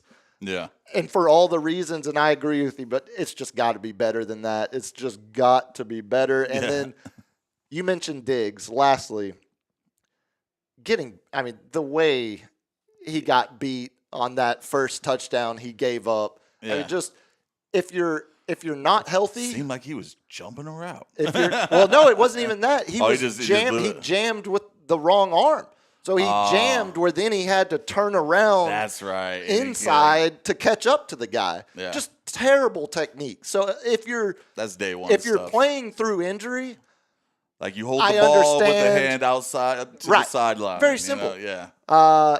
But like that to me that's a combination of you got to say coaching on some level, and you got to say player on most of the levels. So, I don't think Diggs' head's in it. You know. So that's the other thing.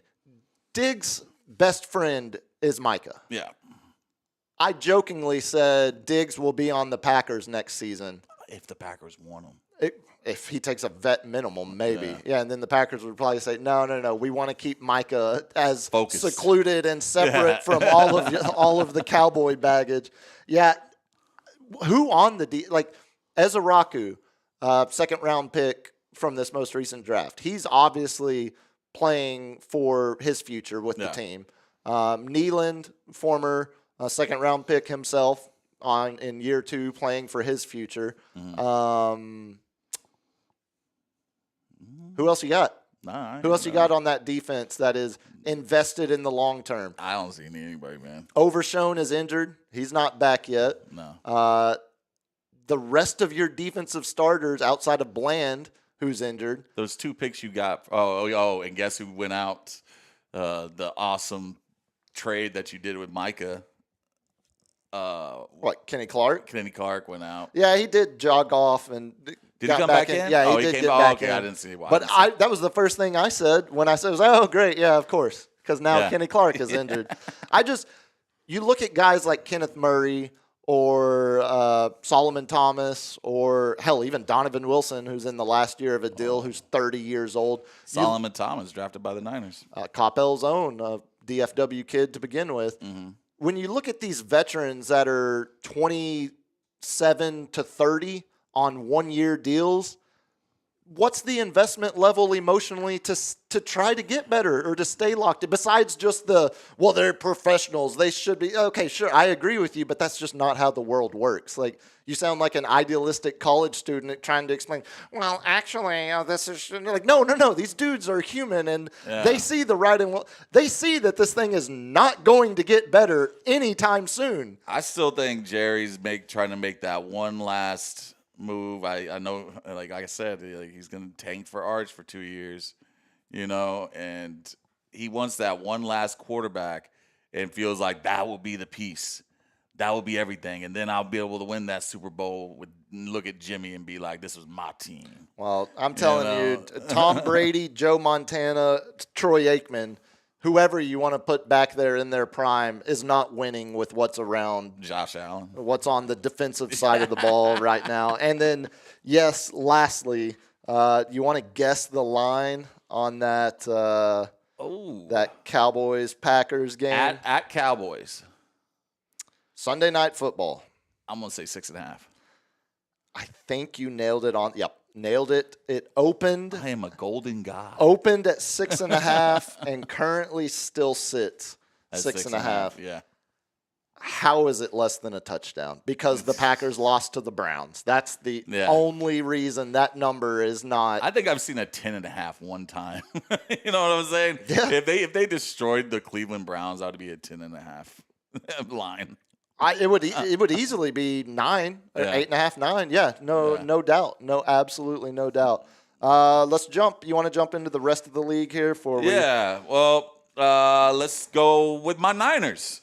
Start us off. What an ugly game. An ugly, ugly game. Mac Jones, man, that dude's knee was holding on by a thread by halftime. Then he comes out, and I'm thinking we're going to see the backup and this kid Martinez.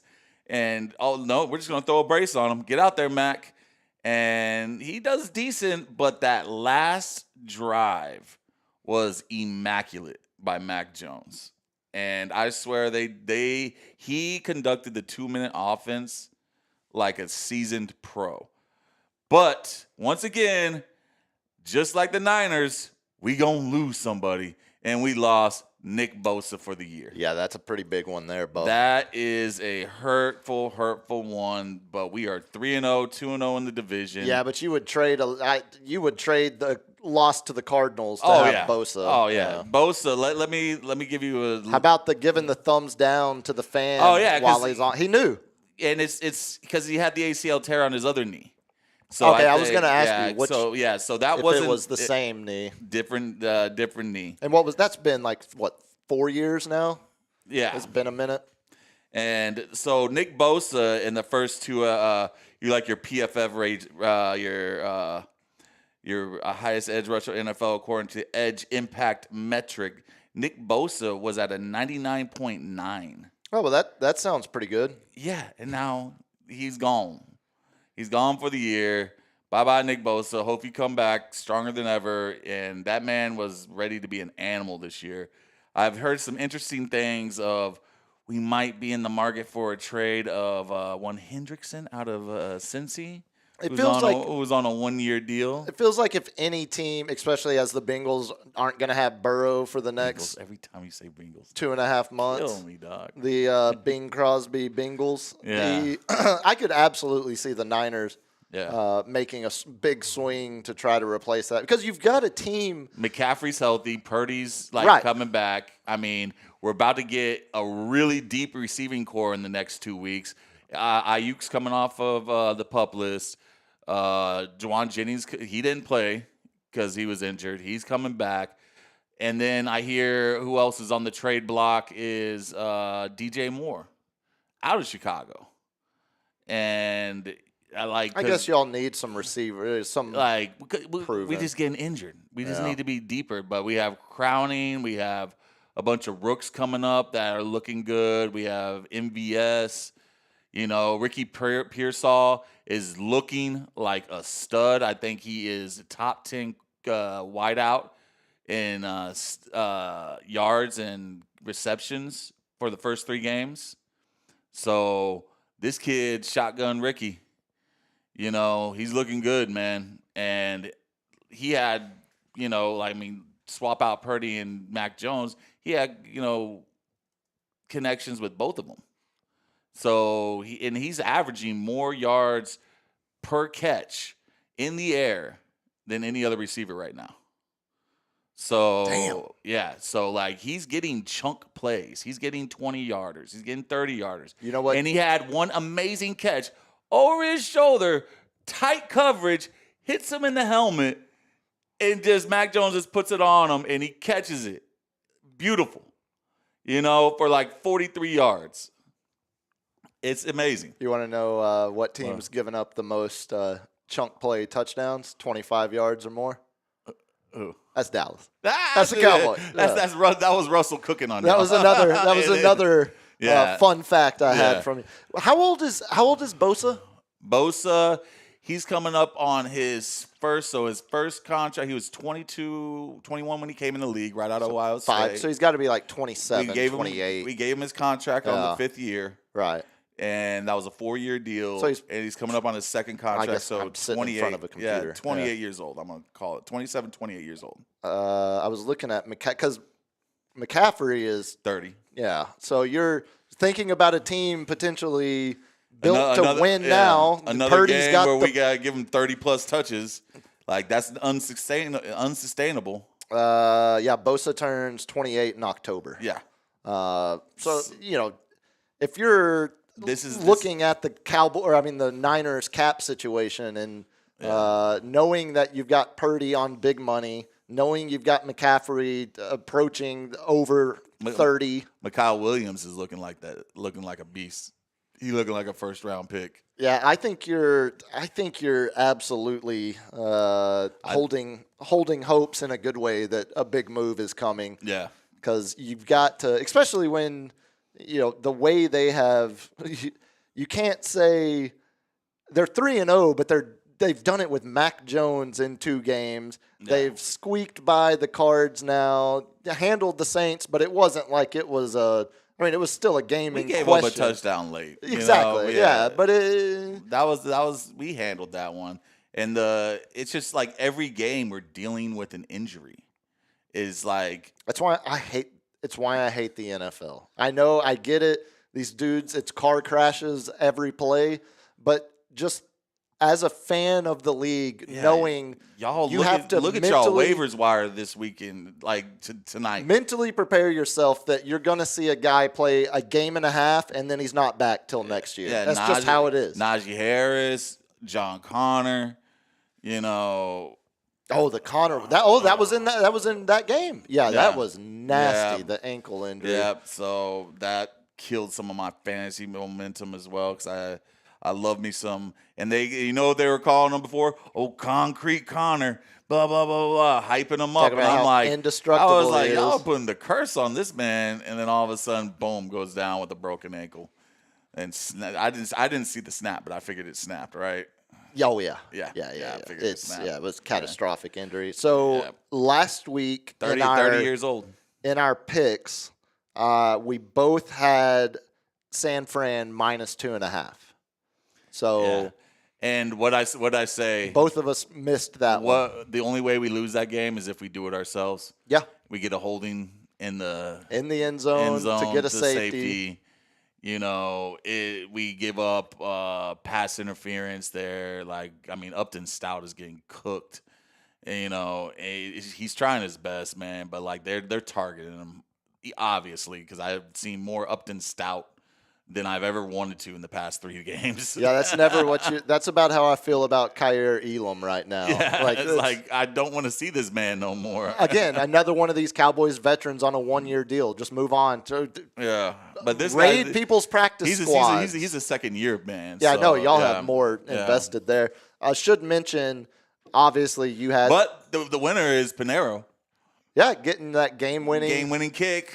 after replacing Moody. Jake Moody. Yep. So you picked Bears plus 1.5. You got that one right. We both buddy. got San Fran wrong. The rest of the games that we picked last week, I went Eagles minus 3.5. You know I should have won that one 1,000%. But the big boy, we had a fat man touchdown. with 0 seconds left. Yeah. God. When all he need just fall down. Don't risk that man- fumbling the ball. That man Don't ain't falling down. No, hell no, he's not. like I never. And it was good because he was the one who blocked it. And I that's felt why good it for was him. Yeah. just I was like insane. run, individual. big man, run. And on top of that, That was a fluke. That should have been. I should have been 4-1. This. the way it moved the way 5-0. the way it honestly. moved money around in Vegas. It's always fun when it's a crazy last second play that changes the line like that. Oh, yeah. I should say I saw this fact as well. So this week across the league, there were 7 games decided by a game-winning score in the final 3 minutes of the game. Wow, the witching hour was. The witching hour was witching the hell out of the hour. That is tied for the most in a single week since the merger, since 1970. So it wasn't just that it felt like a lot. It was because it was game winner kicks. Correct. So it's and changing. game-winning. I've seen I touchdowns. I think it wasn't not this year, but last year. I think it was like a whole octo box was decided by like one scores, and that was like never happened before. Like the whole morning's games were decided all by boom, one. boom. Yeah, we're all great games. Yeah, I'll take the win on that Eagles one, but yeah, that should have absolutely. But I'm one of the millions that were affected by that betting line. Yeah. We both took Lions plus 4.5. And what I'd say. Specifically, it looks like Aiden Hutchinson is about to round back into shape and is about to break out. It was a primetime game. He wanted to make a statement. Game-winning play. He circled that calendar. What was it? A strip fumble? Yep. Strip fumble on Derrick Henry. Third fumble in 3 games. Poked the ball right out of his You want to hand. know how many fumbles he had all of last year? Probably 3. 3. Yeah. Exactly. Yeah, it's not. So it's like, does Derrick Henry have a fumbling problem? No, that man's secure. But he's been, but like, I don't know, man. Andrews finally had a breakout. And Henry had a great game. Lamar, he was twinkle toes in it back there, but I think the Lions just were hungrier, man. Yeah, That line. seven sacks on Yeah. Lamar. That Lions defense gets to him 7 times. There was so many times he could have thrown it away or done something, and that pocket just collapsed on him. Yeah, it You seemed know? like things were moving faster than they had been at any point this year for Lamar back there in the pocket. Also, a huge game from David Montgomery. He went for 150-something yards, couple touchdowns. That selfish man should have knelt the ball right before the goal line. Yeah, that also, yeah. That decided 2 fantasy That games. changed. Oh, yeah. In this league, I'll talk about it during lightning round, and another one in another league. Yeah, And I'm like, oh, you selfish little butt. great football game, but even better the set of balls on Dan Campbell on that 4th down call where Just a floater to St. Brown. we need to start giving Jared Goff the credit he's fully deserved. Like we need to talk about Jared Goff the same way we talk about Baker, the former first overall pick reclamation project After kind I of saw guy. his wife, Well, that I got does his it. back. Yeah, that I will got help. that man's back. That helps too. He is in my Hall of Fame right now. But the fact that the Rams very publicly said He's washed. not only like they were very public in They blamed him for the Super Bowl we can loss. never win a Super Bowl with this guy. Yeah. We have to go get Matt Stafford. And now, I mean, granted, he hasn't done that yet, but doing what he's doing with Dan up And there if it in wasn't Detroit. for Tart from San Francisco dropping a belly interception, they would have never went to the Super Bowl the year they sold. Like they bet everything on it. Oh no, yeah, no, it's fun. Like you tend he to was forget. like this, and it goes right through his hands. Yeah. And we would have never been talking about Matthew Stafford getting a ring. I'm not saying San Fran would have won that, but I think we would have beat the Bengals. We had a better pass rush. You know what I'm saying? Yeah, now Yeah. this is like you can't extrapolate out. Nah, what I'm gonna minor- extrapolate all I want, man. I'm gonna extrapolate all I want. You would on Porn star Jimmy bisexuality day. Porn star Jimmy would have got his ring. You're gonna be strapping everything you want. Strapping. only other game- Any dildos being thrown on the field this? We had the one in Cincy last week. The green goblin made a return appearance. The last game we picked from this week. This was Steph's pick, right? This was the one Steph picked a number 1 through. There's 16 games on the schedule. Had her pick a number 1 through 16. She randomly picked the number that correlated to Colts Titans. Oh. Someone break up the effing Colts because another reclamation quarterback that Danny Dimes. I mean, granted, he's a long way his from eyes get me. I saw him on the Manning cast. They're just so close together. It looks like they're cross-eyed. He's got just like Joey Gallo face. He's not in the company of Goff or Mayfield yet, but No. I know, no, I know. It's been 3 games.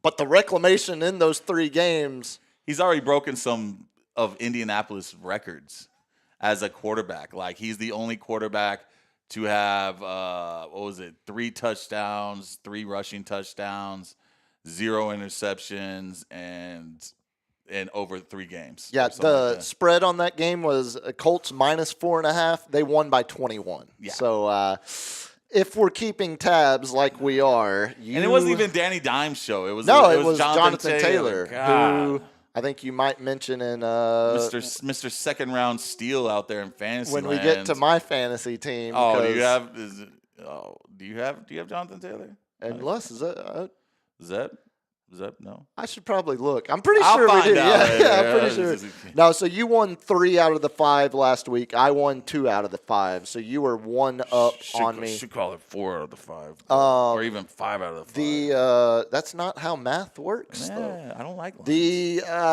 our weekly columns here: contenders, playoffs, fringe, and ass. Okay. We'll burn through these quick so we can Yeah. get to the lightning round. Bills beat the Dolphins. That was last Thursday as we were doing the show Thursday night. We mentioned Packers losing to the Browns. The Browns defense is giving up like 202 yards a game. Dude, Myles Garrett is probably like it's between Myles Garrett, Micah Parsons, Nick Bosa, and T.J. Watt.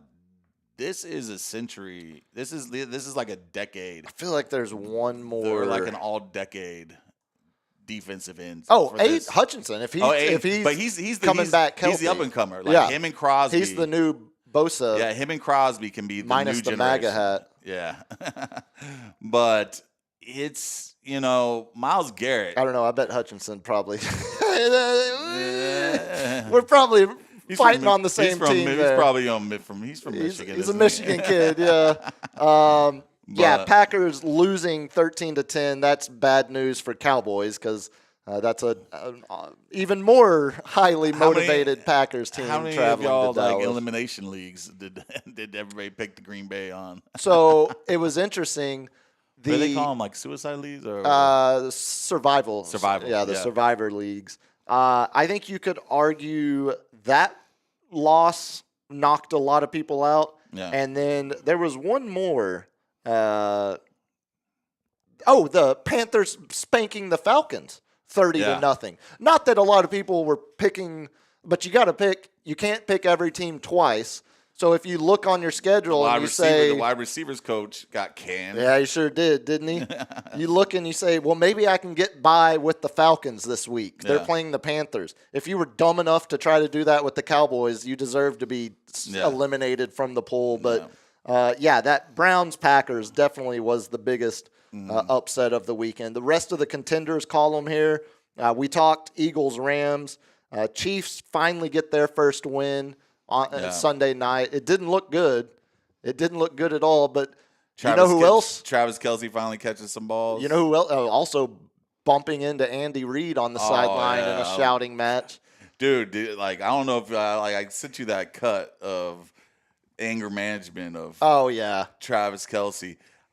That man blows his top. Watch out, Taylor, because he might get angry. Well, he's a tight end for a reason. There's some aggression He's there. got some pucker up in that butt. But thinking about the fact that the Chiefs have had their issues through 3 games and they still held the Giants to only 9 points, and Russ played so bad that the Giants have now made the switch to Jackson Dart. Yeah. But that's the same Russ who threw for 450 yards against Dallas. Yeah, exactly. and the Chiefs win that game 22-9. Yes. We mentioned Lions-Ravens from last night. Then playoff column here. Bucks squeak one out against the Jets. They end up winning that one 29-27. I think Baker has the best rating out of all the QBs right now. It wouldn't surprise me. It wasn't as efficient of a game against the Jets Sunday, but they get the job done. Did you see Aaron Glenn's celebration down the sideline as he's dancing after the Jets had the big play? The Bucks end up coming back to win that. Yeah. Commanders 41, Raiders 24. Commanders playing without Jalen Daniels. Marcus Mariota. Is Mariota the best backup in the league right now, if you were thinking off the top of your head? I'm not really thinking about too many backups. I think. What about Mac Jones? He got 2 skins on the wall. Yeah, he's got a couple. And Mariota's been backup now for multiple years. I guess Mac is just now. But I feel like we're missing that, like, Ryan Fitzpatrick or the. Well, that's Jameis Winston. Yeah, but Like why? Like I love him Jameis is starting so- Jackson Dart, but like if you want to keep Jackson there, why won't you just start Jameis Winston? Like let him go to another team and play. You know, they need to trade him to the Bengals. That's what I was going to say. I was literally the Bengals. The Bengals need to call up New York and get him some Jameis because he's going to eat some W's with Chase and Higgins. You know what I'm saying? He's hungry. Well, he ate a little too soon last week in Dallas as he's licking teammates' fingers on Celebrate Bisexuality Day. Hey. Chargers 23, Broncos 20. How much faith do we have in the Chargers? Are we to the point where the Chargers are leaving the playoff column and sliding into the contenders column? I think so. I think first off, they're undefeated. Yep. And with wins over the Chiefs, Broncos, divisions. And so they're 2-0 in the division. Who's the other one they beat? It's another good win, I think. Yeah. Oh, no, it's Raiders. That's not as good of a win. But that's usually a good game between the Chargers. Division. Yeah. So, wait, did they play 3 division games in a row? Yeah. Whoa, that's amazing. It's a weird schedule this year. Yeah, so they're 3-0 in the division. They got to be in the contenders, almost playoffs. I mean, you're 3-0. You're halfway through your division games. Yeah, your slate. Yeah, you know what I'm saying? Broncos, how much? Their defense showed back up. It did. It stepped up, but it wasn't enough. Bo Nix looks like that shine is wearing off on him a little bit. Kind of looks like some other sophomore year 2 quarterbacks. Sophomore slumping it. RJ Harvey, God, man. I thought it was going to be a run heavy. This rookie was going to be Omarion Hampton, which we're going to see a bunch more of him because of Najee Harris going down. Good job to fantasy players. I didn't get him in any of my leagues. You know, got to be quicker than that. I was counting on Harvey, but yeah, he's just. I mean, I got to give it to Jim Harbaugh, dude. He knows how to get the best out of his quarterbacks. Great game manager. You know, gets his defense he's always had a stellar defense wherever he goes. And he's a run-first player. And now he's going to have this rook carrying the team, which I think is a better person than Najee. You know, Najee was not – he played every game for 5 years. Yeah, that's a lot for a running back. And then blows out his Achilles on a – well, did he blew it out on a – whatchamacallit? Like when he was just going up to run to – Yeah, non-contact. Yeah. Harbaugh's ability to instill toughness in his football teams is such an underrated – it's one of those facts, one of those stats that there's no way to quantify it, but it's like the stat I always hear, I love it, even though it's your team, the Niners, the record of teams for the 3 weeks after they have to play San Francisco, and you look at not just their win-loss record, but the amount of injuries that start piling up. Like, you just get physically beaten down by certain teams in this league. 2 years ago. And it looks like Harbaugh is no team won. Developing that out there. No team won after we played. Right, exactly. Like, their next game was a loss. That is such an underrated statistic. Yeah, like they blew their load on Bisexual National Day. We had almost gone a full 2 hours without breaking the rule again. How was that a row? Their load of energy. Oh, okay. Yeah, I'm sure Brendan Carr will agree that's exactly what you meant by that. Fringe teams. Oh, also I had Niners cards. Yeah. Niners a solid playoff team. We're about to move them over to contender if they make some trades to shore up the injuries and get Purdy back. Yeah. We talked Colts beat Titans. The Indiana Jones legacy continues to grow in Indy. The adventure continues, man. Bengals look like they're about to start offloading some guys if this continues. Vikings absolutely beat them 48-10. Lonnie, you are smoking crack, bro. Vikings, I love the random. Cowboys 10-7, he says. Lonnie, I love you, brother. Stay strong for all of us, because 7 and 10 is a dream now. He's eating that Arizona Mexican food from where I'm sitting. That Arizona Mexican food make you go crazy. That sounds more like Minnesota Mexican food, if you're asking me. Vikings win that one 48-10. I'm curious. The Vikings, obviously now Carson Wentz playing with JJ out. They still have a great defense. They still have weapons. Get Addison back this week.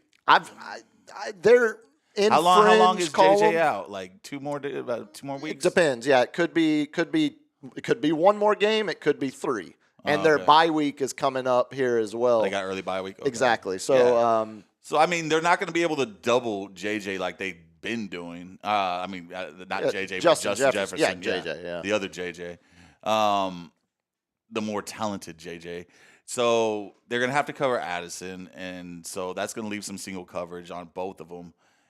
Or Hawkinson's, or not Hawkinson, who's their – Hawkinson's going to eat. Or, Aaron Jones Sr. come back, and he's going to – it's Jordan Mason's show right now, which he had a stellar game. Mm-hmm. I told y'all, Mason's serious, 100 plus I was and a couple touchdowns. I was not happy when I saw him leave the Niners. And that's where, right now, if you're looking at NFC teams, who do you like better, the Commanders or the Vikings? With Jaden Daniels, I got to go with Jaden. Exactly. Yeah. But that's just, we're splitting hairs. Exactly. So, I think the Vikings are still solidly – they might be moving back into the playoff column. I think they're going to be. I think they'll be wild card. I kind of, after seeing more of how they're going to play without JJ. Granted, Bengals are already feeling sorry for themselves with the Burrow injury. Steelers beat the Pats by a touchdown, 21-14. Steelers are always in the fringe column. They're always that last wild card team. What do they get? They need a quarterback, man. Like, what do you mean? They got Ayahuasca Aaron. Yeah, they'll be fine. Dude, are we officially? You start 0-3. Yeah. The panic button has to at least be. Only one team has gone to the playoffs after an 0-3 start.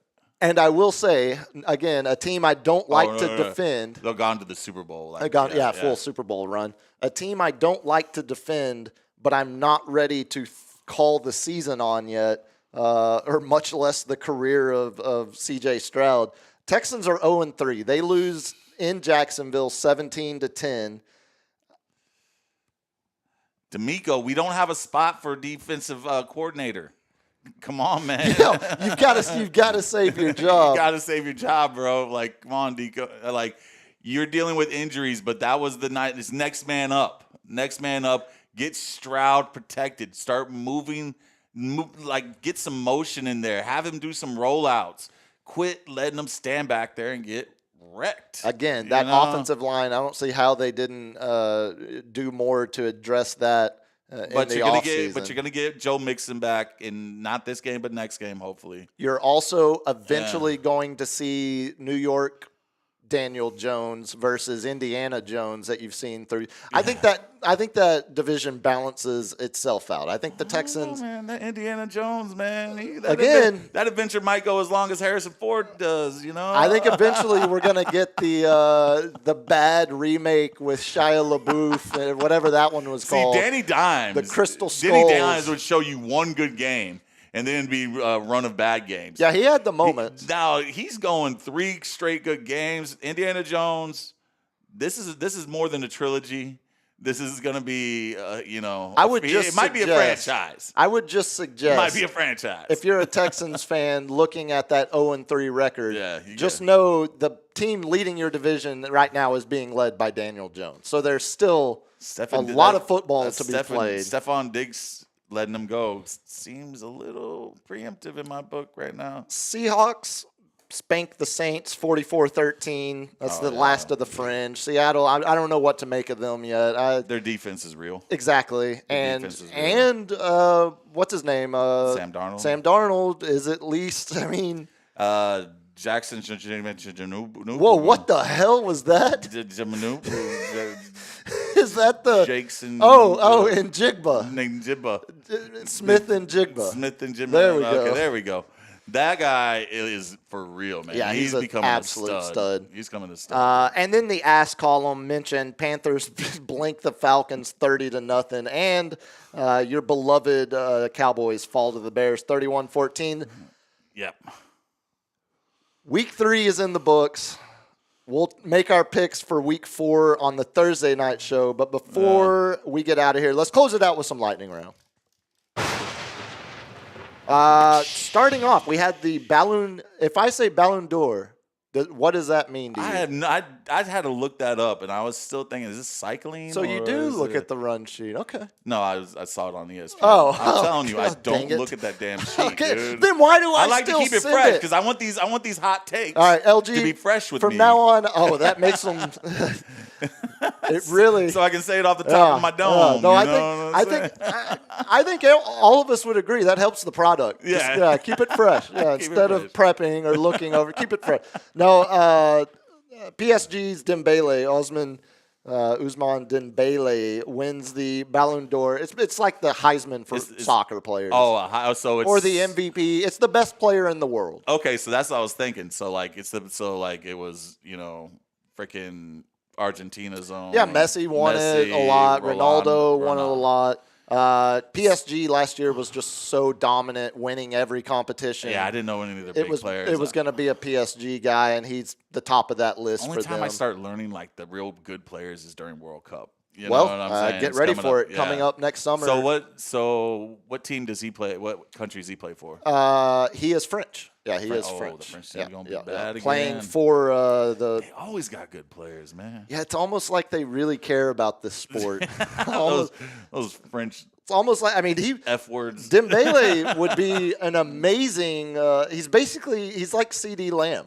Yeah. Like build wise and speed compares. Like he would be an awesome receiver. Oh wow! But he's playing soccer. So he's in there. He's got the height to get the headers. Yeah.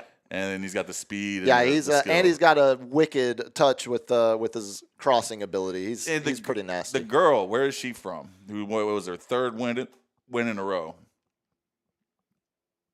You didn't see that part? I believe my sexism is showing. You son of a...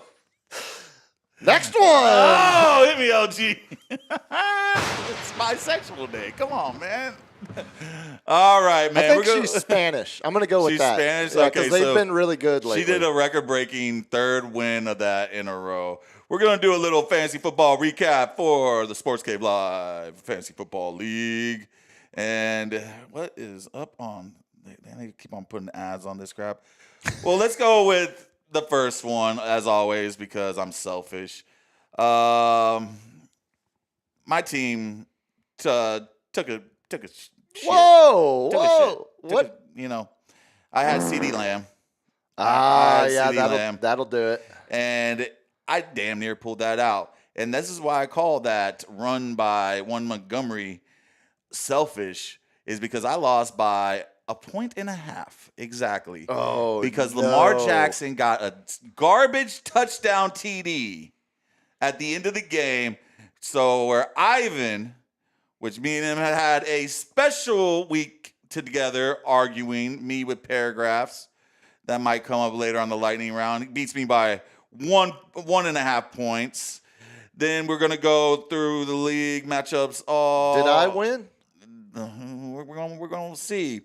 We got the new number one taking over the wild card, Lonnie, Mr. 10-7 Cowboys. Crap, beating Eli's Ubers, still in the 0-3 column. Eli, you got to start making moves. Send out some trades. James Gang loses again. 0-3, same thing. Make some trades. Who wins that one? Puma's posse. Hey! Puma takes the number 2 spot. King Henry, Ivan takes the number 3. I take the number 4. I lose my number 1. AI Overlords, the AI does not win this week. And I'm sorry for that, but DeBrickashaw Ferguson beats them 110-85. Adolph Oliver Bush cleaned the plate with a 123-179 victory over I see what you did there. over Sergio Papaya FC. And then we got Team Momentumers with a momentum stop by Tulsa State Fair Skyride 126-98. It's a very tight league. So just remember, check your waivers. A lot of people went down, a lot of backups out there. There's some gold. This is why you want to save your waivers. I am a king at this. So Zeb was teaching me a little bit of that because we were discussing some strategy. We're discussing strategy. Well, I was throwing out some Jerry Jones level trade ideas and waiver pickup, and he was kindly explaining to me exactly how waivers work and potentially. So because we did dip in a little bit this past week, I know he was making some moves, but we're getting to the point where it's about to be time for the absolute wheels off trade. About 5 weeks into the season that I'm going to propose. So you 0-3 teams. You're 3-0, dude. Like you kind of want to like wait. You don't want. Oh no! You know who doesn't wait? A wildcatter.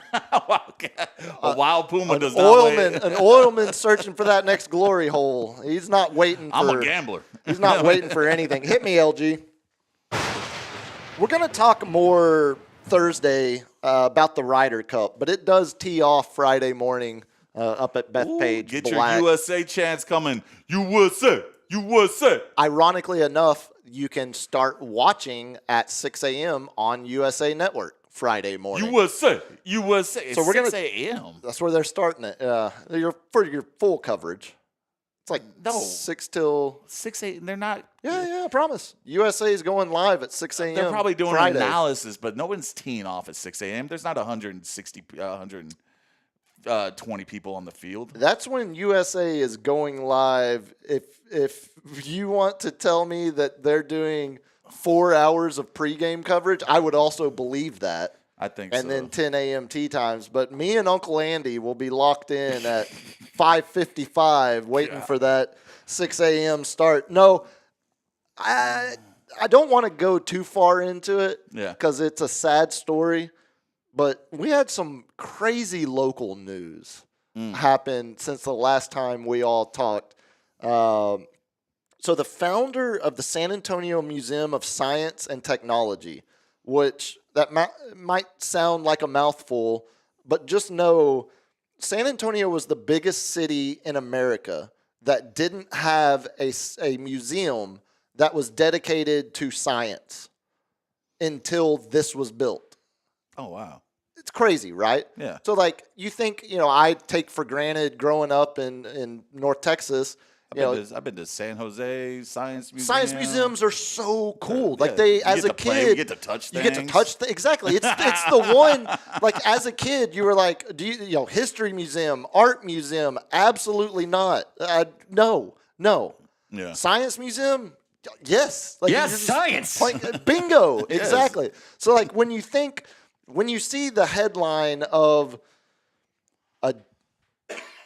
a jet engine falling on a man and crushing him to death, Oh, buddy. just remember, That happened here? yeah, this was at Techport. So I'm assuming the jet engine. Hey, see, this is David Monroe provided this city love with you, a LG. museum dedicated to science, something that was sorely, sorely lacking. A name that I don't think a lot of people realized his impact on the city while he was living, and unfortunately, it took an airplane engine to fall on him, random accident at Techport from last week, and That's sad. did man.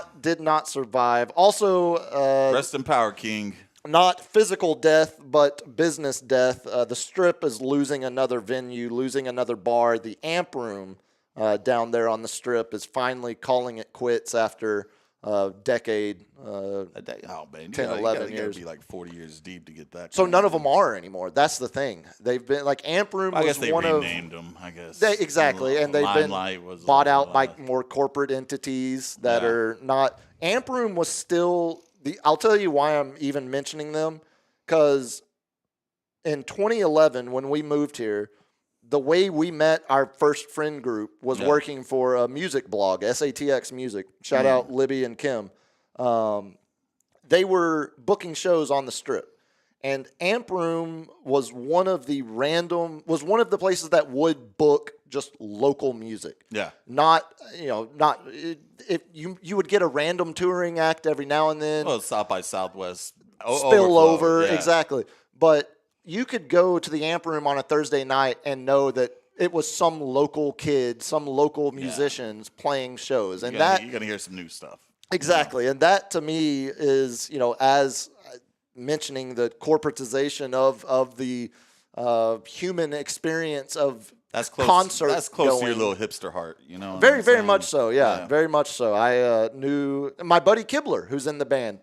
They traveled over from Austin to play at Amp Room half a dozen times, probably. So shout out to the good owners of Amp Room closing it. I think they're doing 3 more weeks of service. So if you can, Well, I hope your next venture goes well with that one, man. Good luck, man, because it's hard out there. yeah, especially with the live music as it becomes more monopolized and corporatized, unfortunately. And AI. You got anything else? Yeah, hit me, LG. I took a picture of what ChatGPT picked as the winners for week 3. Let's see their record. Bills. We're only going to count the losses. They picked the Bills, Panthers, Packers, 1 loss. Jaguars, Vikings, Patriots, Eagles, Buccaneers, Titans, 2 losses. Commanders. Oh, ChatGPT agreed Chargers, with me on the Titans. Seahawks, Cowboys, 3 losses. Dadgummit. 49ers, Giants, 4 losses. Ravens, 5 losses. Wait, so outside of the Ravens, I don't trust this AI crap, dude. outside of the Ravens, those were my exact picks. That was Are everything. you using ChatGPT? No, that's You're what using ChatGPT. That's what I'm saying. Like I'm just that good at this. No, No, it obviously I ain't know. that good. I know. Oh, You picked the Cowboys. yeah. What the hell was I thinking? What the hell? Hit me, LG. Let's get out of here. I got one more for you in your honor. I know it's a hard day for you. It's a rough day for all the cowpokes out there. The one and only Cowboys. Ironically enough, yesterday, September 22nd, the day before Oklahoma State would end up firing him, Yeah. It was the 18 We can't do it on the anniversary, can we? We'll do it Dude, one day after. Oh my God, that's literally why they waited a day. Yeah. That's You didn't get that? You didn't know that? I didn't. I don't know. My naivety. They didn't want to do it before, and they didn't want to do it on it. So they did it the one day after to be respectful. And we're gonna be respectful. Yes. And I'll give you a solid minute We're gonna get of Mike Gundy's epic rant on man September 22nd, amongst men. 2007. Hit it, If King. anybody hasn't read this article, I don't read it. This was brought to me by a mother of children. Jill, This is thank worth you for reading. clarifying, Mike. Let me tell you Of why I'm children. talking about this article. 3/4 of this is inaccurate. It's fiction. Inaccurate. Here's all that kid did. He goes to class. Mr. Gundy! He's respectful to the media. He's respectful to the public. And he's a good kid. And he's not a professional athlete. And he doesn't deserve to be kicked when he's down.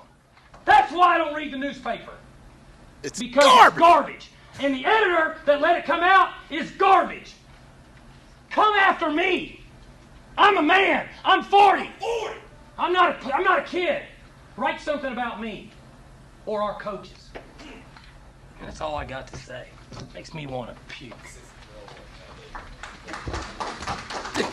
Those hillbilly journalists clapping. Good job, Mr. Gundy. Way to put that young reporter. That is the Austin of Oklahoma, sir. I'm sorry. Did you say of Oklahoma? I rest my case. Shut your mouth. Rest in power, Mike Gundy. You get to watch all the OAN you want now, and it won't affect my your God. recruiting. You won't have players boycotting team meetings based on your political That mullet was the opinion. best thing in college football for years. God, whoever Jeff Traylor has to grow a mullet if he Yes. replaces Yes. Mike Gundy. All right, that'll do it for the show tonight. Back live Thursday night. Remember, I'm filling in for Uncle Andy Friday on Ticket. Be there at 4 o'clock Friday afternoon. Cap, how do people get a hold of you? Instagram and Twitter at the Captain's Chair 210. Awesome. You want to Hey, reach out to Twitter me world. at Biggest Puma on X, Biggest.Puma on Insta. LG, when's the next stream? Friday. Friday. Tune into LG's house. Till then, USA! y'all be good. Be safe. Peace. We'll talk Thursday.